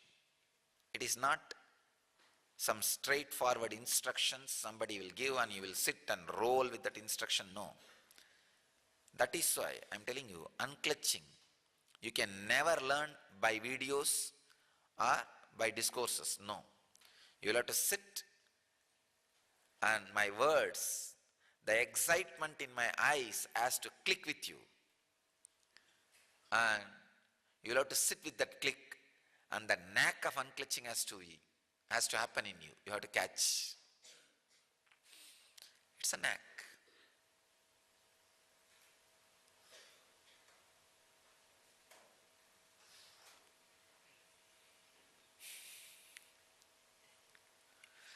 Life is a knack. Understand? It's a knack. Do not allow your past, the greed and fear, inhibitions, shyness, suffering of the past into the future. Today you decide, From today, I'll be a youth. Make the decision.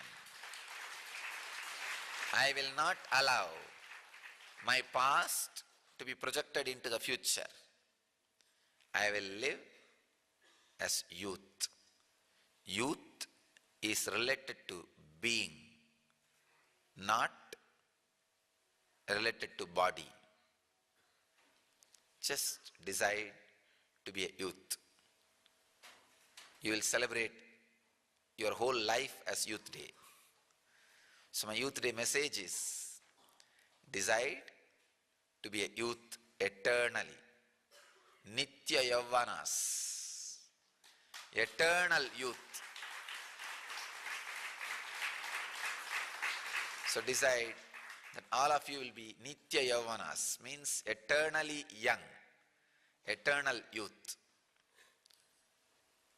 Just little intelligence, nothing else. Don't allow your past's constant fear and greed, everything into the future. Live with awareness, radiate, be eternal youth. I bless you all to be eternal youth. I bless you all to achieve, experience, live, express, radiate, and share the eternal bliss. Nityananda. Thank you.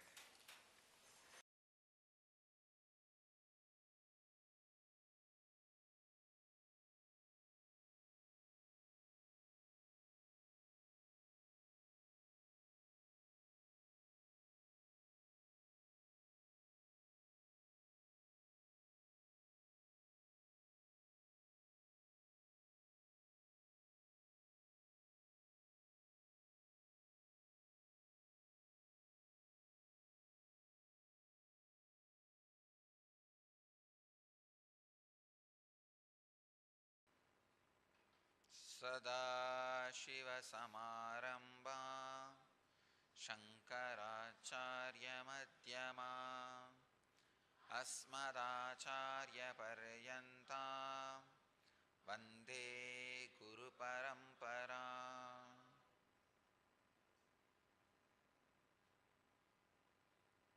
I welcome you all with my love and respects.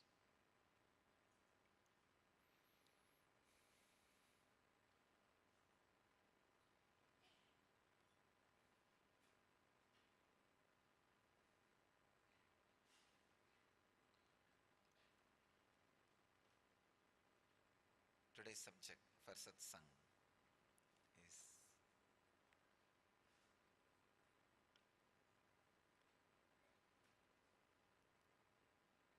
the ultimate wealth is stealing millions of hearts,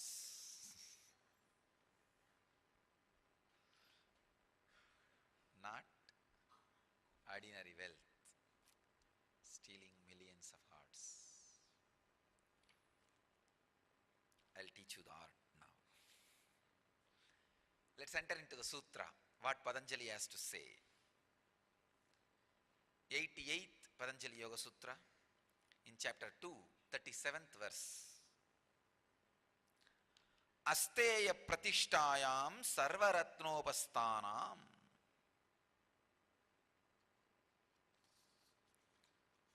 Swami Vivekananda translates this as, by being established in non-stealing, the yogi obtains all wealth. By being established of non-stealing, the yogi obtains all wealth. Swami Prabhavananda translates as, when a man becomes steadfast in his abstention from theft, all wealth comes to him. Swami Sachidananda translates as, to one established in non-stealing, all wealth comes.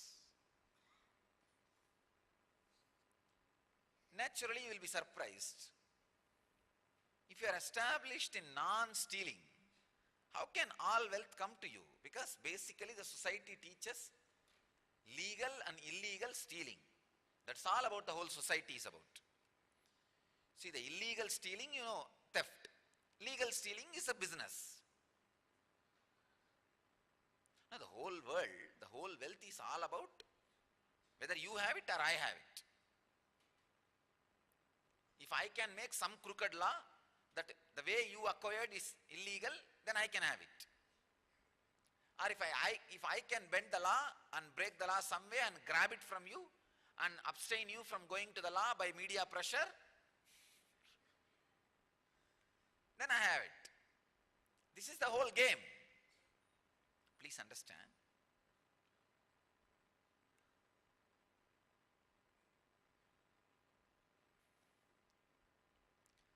The whole game of life and death,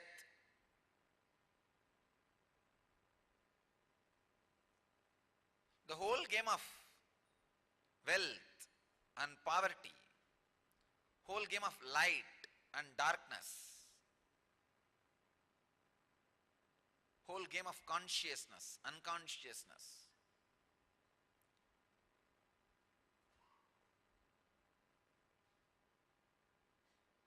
is demystified in this one sutra by Patanjali. Patanjali demystifies the whole game. Suddenly he is telling, Asteya pratishtayam sarvaratnobasthanam, means by being established in non-stealing, all wealth comes to you. How can that be? Logically you can't understand. How can things come to me by non-stealing?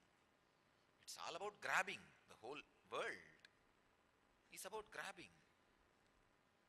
Not only in this sutra, the first Upanishad of the first Veda, Rig Veda is the first Veda. The first Upanishad is Isavasya Upanishad.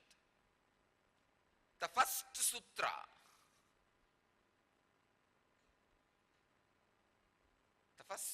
expresses the concept of the ultimate by Purnamada Purnamidam Purnat Purnamadacharye Shanti Mantra. Purnasya Purnamadaya Purnameva Vasishyati. It's a Shanti Mantra. The first idea is Ishavashyam Idaggun Sarvam.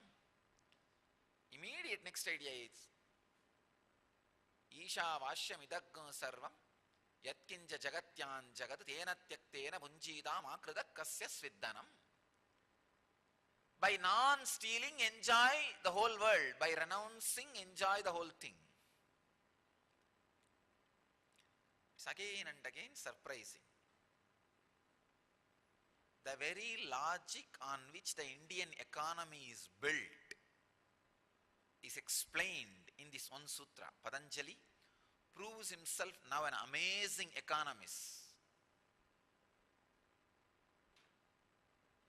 He is the only solution for future, for all economical crises. If Patanjali is followed, there will not be economic crisis on this balloon blast, which is happening once in 3-4 years. Sudden economical boom, and suddenly one day dropped. Really, I am telling you.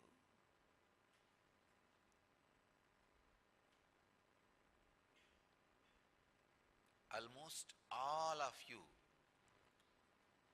who are not working in the lines of agriculture, if you are not grain-based, if you are not in grain-based business, all of you are exploited just by handful of people, fear and greed.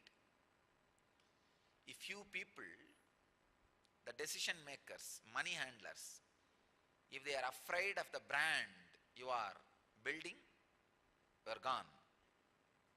If they are greedy about the brand you are building, you are in high. Your whole life is just played, casually, playfully, jovially. Your emotion, life, inner space, consciousness, everything is just a football. I can say baseball. For just few people who are handling the global economy. Nothing else. Please understand? Nothing else. Patanjali is giving one of the greatest solution for all the economical problems. Patanjali is not a communist. He is not a capitalist. And he is not a socialist. That is why he is able to give a pure, right, unbiased solution. Because he himself does not need any wealth under his control. He is able to look at the whole thing objectively and present it. Objectively and present it. Understand? It's the most funny thing. Looking at the things objectively, an ability to present. He says, by non-stealing, all wealth is achieved. If just few people in the planet Earth stop stealing, all of us will have all the wealth. That is what it means. Understand? Just few people, handful of people decide we will not steal. You know, when these guys steal, how many lakh crores. The newspaper I was reading, the statistics they are giving, if all the money is brought back to India, what is illegally stolen from India and stored outside India in different banks in different countries, 70 lakh crore, for each family you can donate straight away 2 lakh rupee. Understand? 70 lakh crore for each family, Indian family, you can give 2 lakh rupee. So if just that few people, a handful of people decide we will not steal, the whole world will have wealth. That's all Patanjali is saying. Simple logic. Understand? By non-stealing, all wealth comes to us. One more thing, when we have the security, wealth is always here, available to us, we will stop stealing. The storage will stop happening. Please understand. If everybody stops storing and hiding, plenty is available continuously and plenty will be growing continuously, plenty will be created continuously. The problem is, we are caught in vicious rut, vicious circle.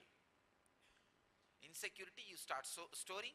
When the storing and hoarding happens, more insecurity. When the more insecurity, more hoarding and more storing. When the more hoarding and more storing and more insecurity. Patanjali is breaking that rut. Currency has to be circulated. Only if it is in the current, it can be called as currency. If it is stagnant, it cannot be called as currency. As long as it is current, it is currency. Patanjali breaks that cycle, vicious cycle, and he creates virtuous cycle. Live without stealing and hoarding, storing. Suddenly you will see, you will feel the wealth. I am actually trying just on this very concept to build this whole community. Everybody knows plenty is there, everywhere. Whether it is food or housekeeping or shelter,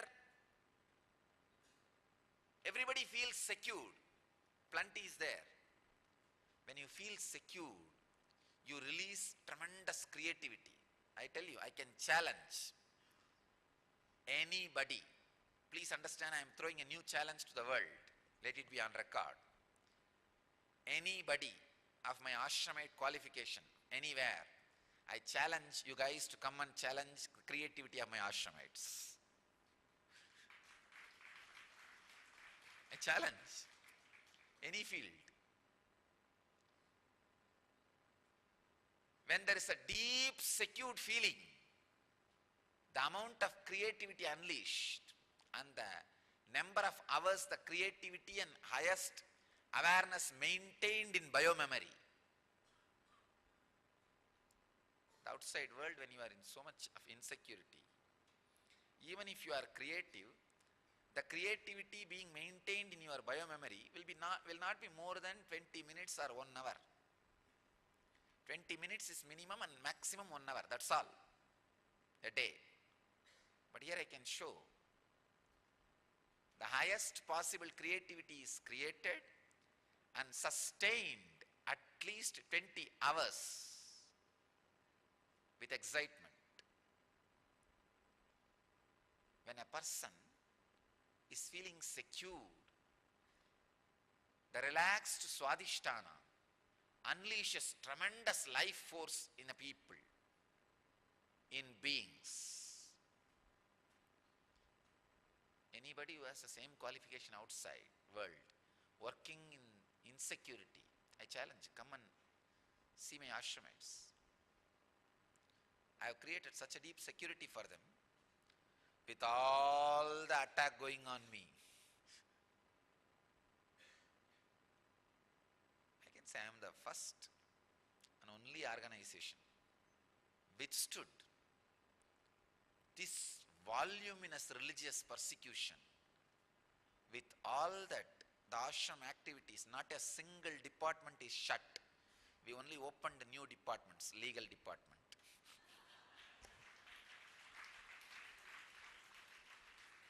Not a single department is closed or reduced its activities.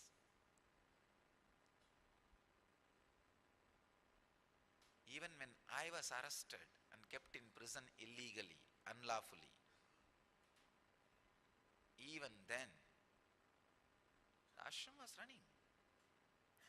I know some of the biggest religious leaders of this country, when they were arrested, their own monastery did not supply food for them in the jail after 16th day. 16th day, the monastery people have said, we don't have anybody to cook and send food for you. Eat the jail food. And he has to find some cook inside the jail to cook for himself. I am fortunate. For 53 days they sent food. And we had cook. Not only that, 100 ashramites were continued to stay inside the campus and keeping this whole unit alive.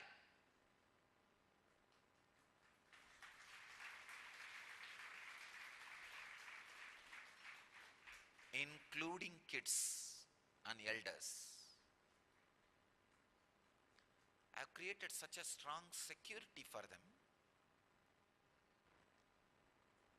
Not only they don't steal, they feel they are rich. You will not find in any of their word, action, thought, poverty. When it comes to their personal life, they practice aparigraha, but you will not find poverty in them. They know their father is king.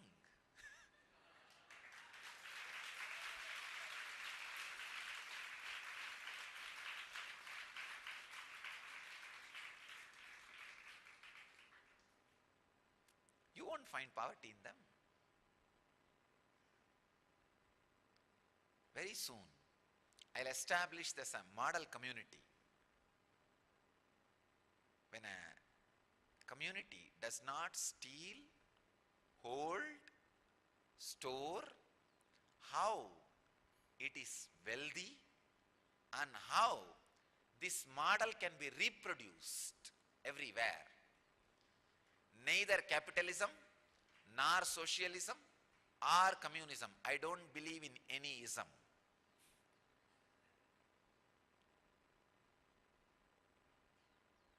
I believe in isness, not isms. Patanjali is teaching easiness. Please understand.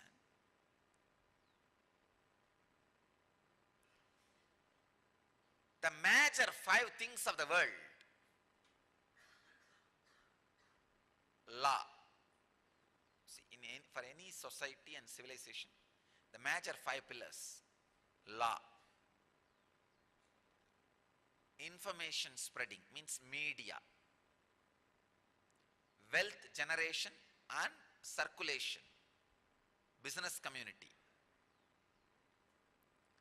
and personal character and fulfillment of individuals. Please understand. If character becomes an impractical law, the fulfillment will not be there.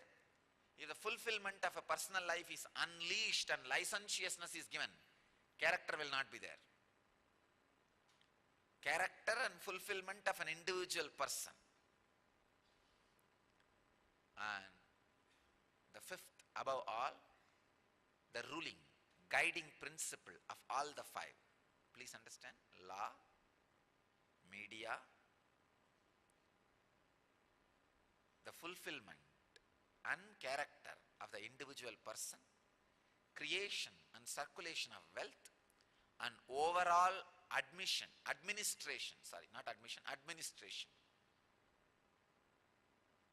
of all these 4. These are the 5 problems, 5 fields all the civilizations will face: law and order, business community, media, and the individual fulfillment, the human resource, and government. Patanjali, through this yama, gives solution for all these major 5 fields. Through brahmacharya, he is teaching an amazing principle. When I say brahmacharya, I don't mean celibacy. Celibacy word is a poor translation. No. Living like God. He gives us the technique for the maintaining character and intense internal fulfillment. Fulfillment of the life. He attends the whole human resource department in that one sutra, in that one truth. And just the truthfulness, one concept, completely addresses the media, the new information spreading. Just with one truth of non-greed, he addresses law enforcement department. If just the corruption is taken out in the department of law, means creating, executing, in all the things related to law, whole problem will be solved.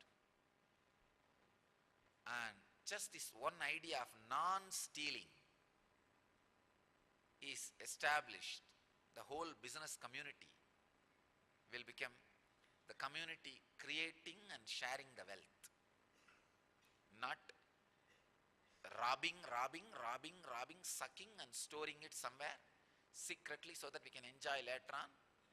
And when you become old, your kids will fight for it and kill you.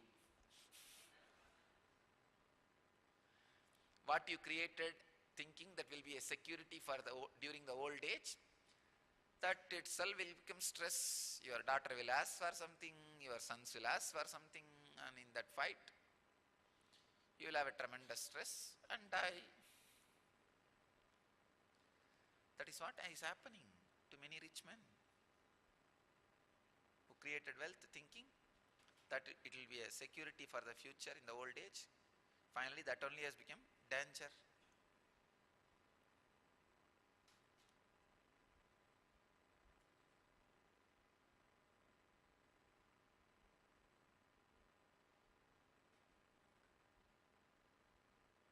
Patanjali is proving his ultimate science,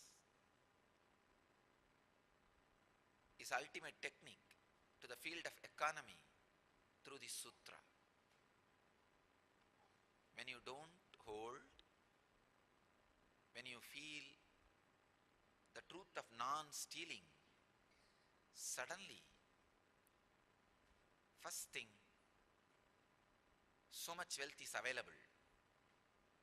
Second thing, tremendous creativity you have gets expressed. Understand, even in your own life, convert everything into cash and keep it somewhere, you will even forget that you have. You will just forget you have, and you will be living in poverty.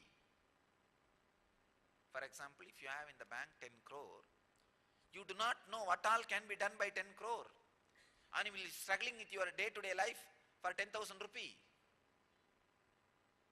Not remembering that 10 crore can create every moment 10,000 for you. The feeling insecurity is the wealth of Kubera. Feeling secured and creating, enjoying is the wealth of Lakshmi. Do you want to be a Kubera or Lakshmi? You need to find out.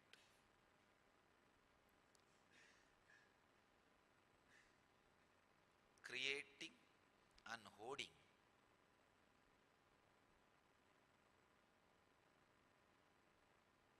Two different concepts. If you are hoarding, be very clear, you will not be creating, you will be sucking. If you are creating, you will always be circulating.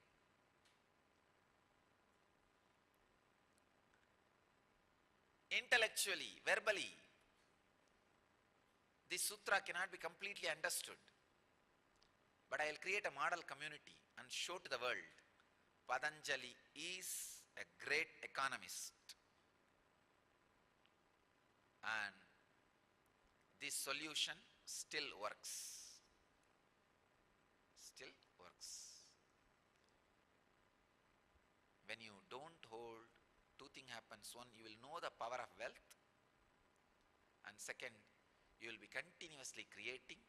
Third, when you know the power of wealth and creating, you will be wealthy. You will be rich. All the wealth will be available to you. Understand, I have the right to talk about wealth because I generate and circulate. That's the reason I am telling you, Patanjali is truthful. He is really giving solution. Even in your own life, at least as far as you can, try not to hold and create more and more. Generate. You will see. You will be living a wealthy, rich life. By not stealing from others, you achieve all the wealth.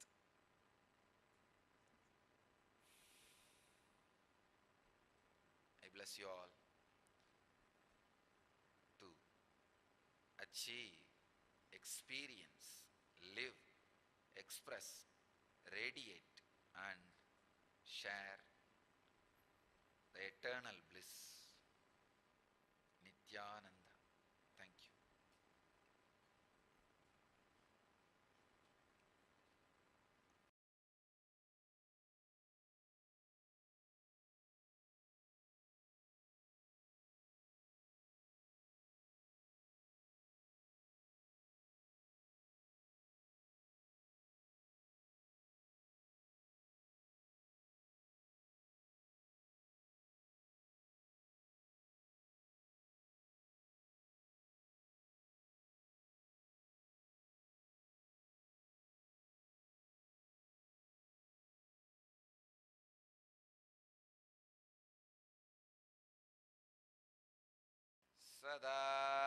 सदाशिवसमारम्भा शङ्कराचार्यमध्यमा अस्मदाचार्यपर्यन्ता वन्दे गुरुपरम्परा.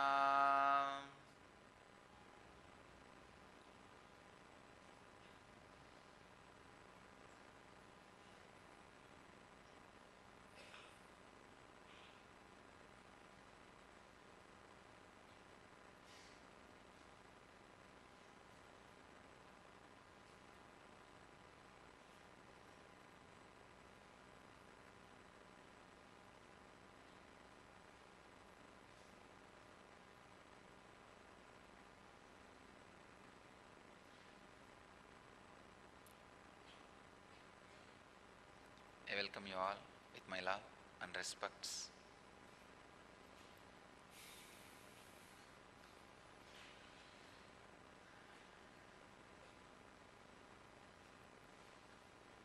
Today, auspiciously, we started Jayanti Brahmotsava.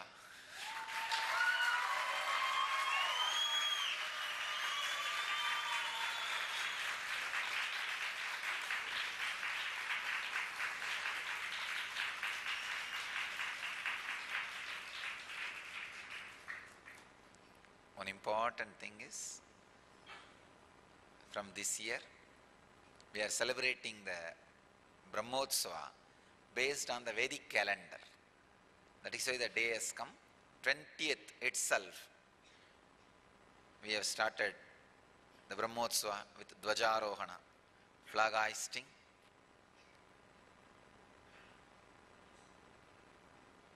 First thing, it has started with so much of auspiciousness. I saw very clearly all the divine auspicious energies landing on us with a beautiful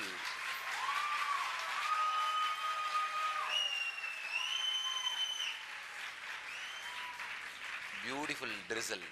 If you observed, it is a very auspicious sign in Vedic tradition.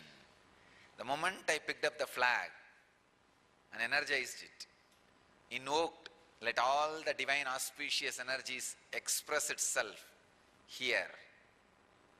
Immediately I saw they are all expressing on the beautiful auspicious sign of drizzle.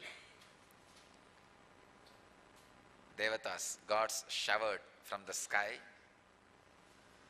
and with all the auspicious celebration, we started the Brahmotsava today. Understand, this year is going to be great auspicious year.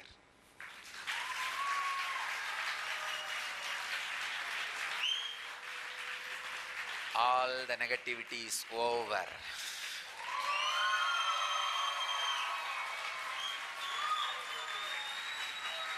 Understand? Really over.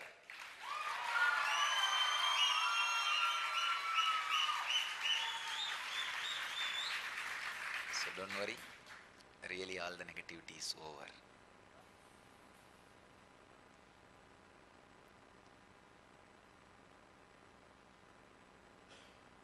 All masters, when they expand their mission to the next level, they have to clear some negativities. So I did the same thing, that's all.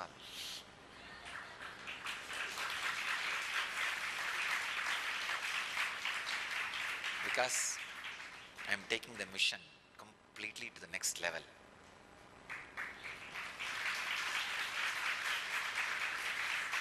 The energy expression has become so intense in the body.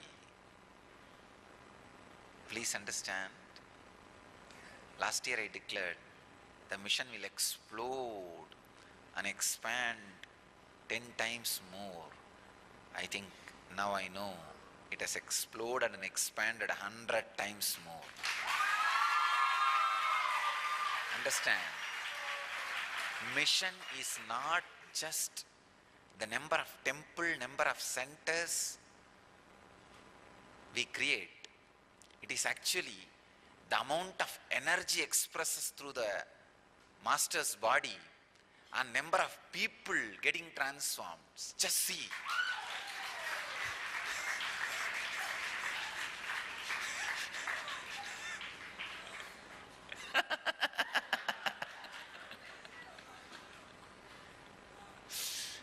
I don't need to talk anymore. Enough. The transformation and the amount of energy expression.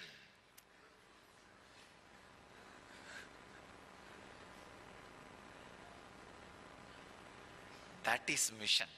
Understand? Not just 10 times, hundreds of times it has exploded. Another one important thing. Please be very clear.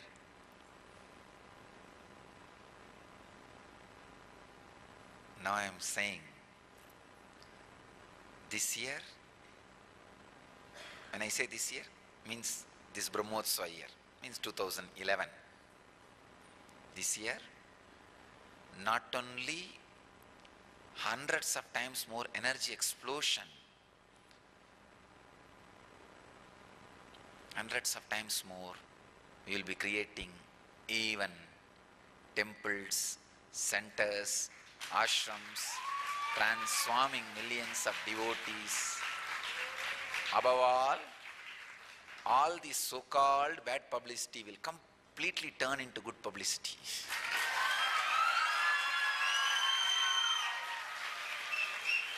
That is what is going to happen this year.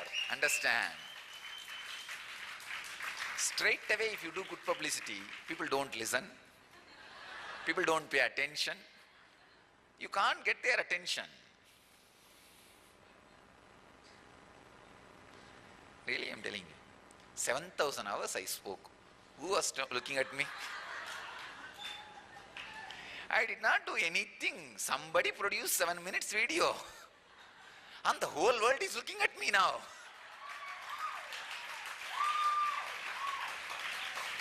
Now whatever I do is a news. Whether I leave the hair open or tie the hair.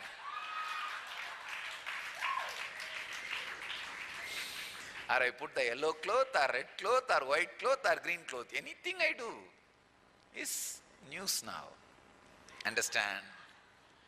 We just got the attention of the international media.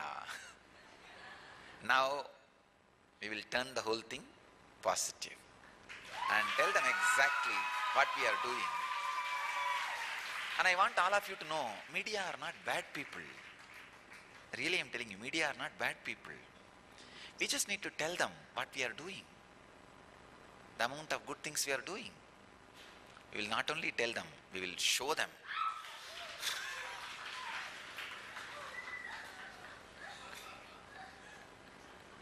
We will not only tell them this year, we will show them. Understand? The amount of physical healing, mental healing, and energy expression, and spiritual auspicious things happening will be hundreds of times more than anything you have seen. You will see. You will see. Actually, when last year I predicted, some people may be feeling, no, what Swamiji predicted did not come true. No, it has come true in much better way. In much better way. And now, it's like when we do a surgery, we open the body, remove the tumor and throw it away, then do surgery. Do the stitching and the recovery happens, healing is happening. So people who see the tumor size, they think, oh God, something is wrong.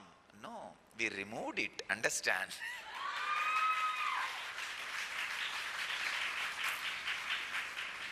We have started accumulating unnecessary fat. Unnecessary fat is not only load, dangerous. So we just removed them. Removed all of them. And the unnecessary fat and tumor also should know it can be alive only as long as it is connected to the main body. When it is removed, you don't need to kill them. They will die by themselves.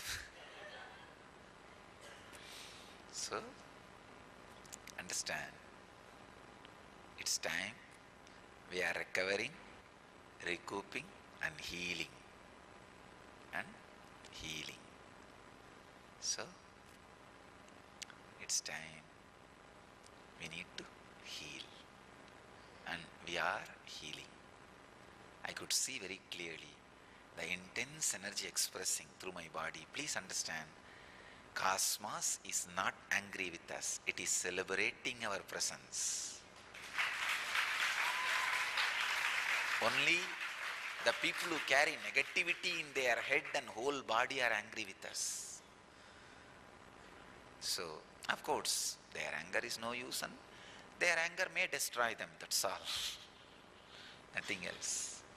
If cosmos is angry with us, it will not express such an intense energy. It will not be just doing so many miracles, so much of joy and transformation and energy expression.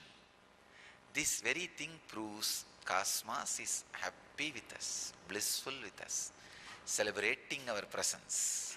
Understand?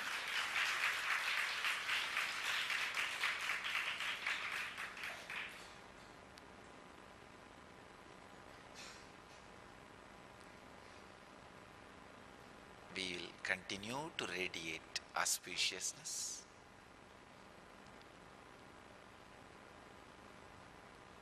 Now all the tumor removal, everything is over. It is time. We stand up and celebrate. And not even running our mission. It's an ordinary word. Now it is levitating and flying. Let us literally fly. It is time to fly. Not only people, the mission is also literally taking off.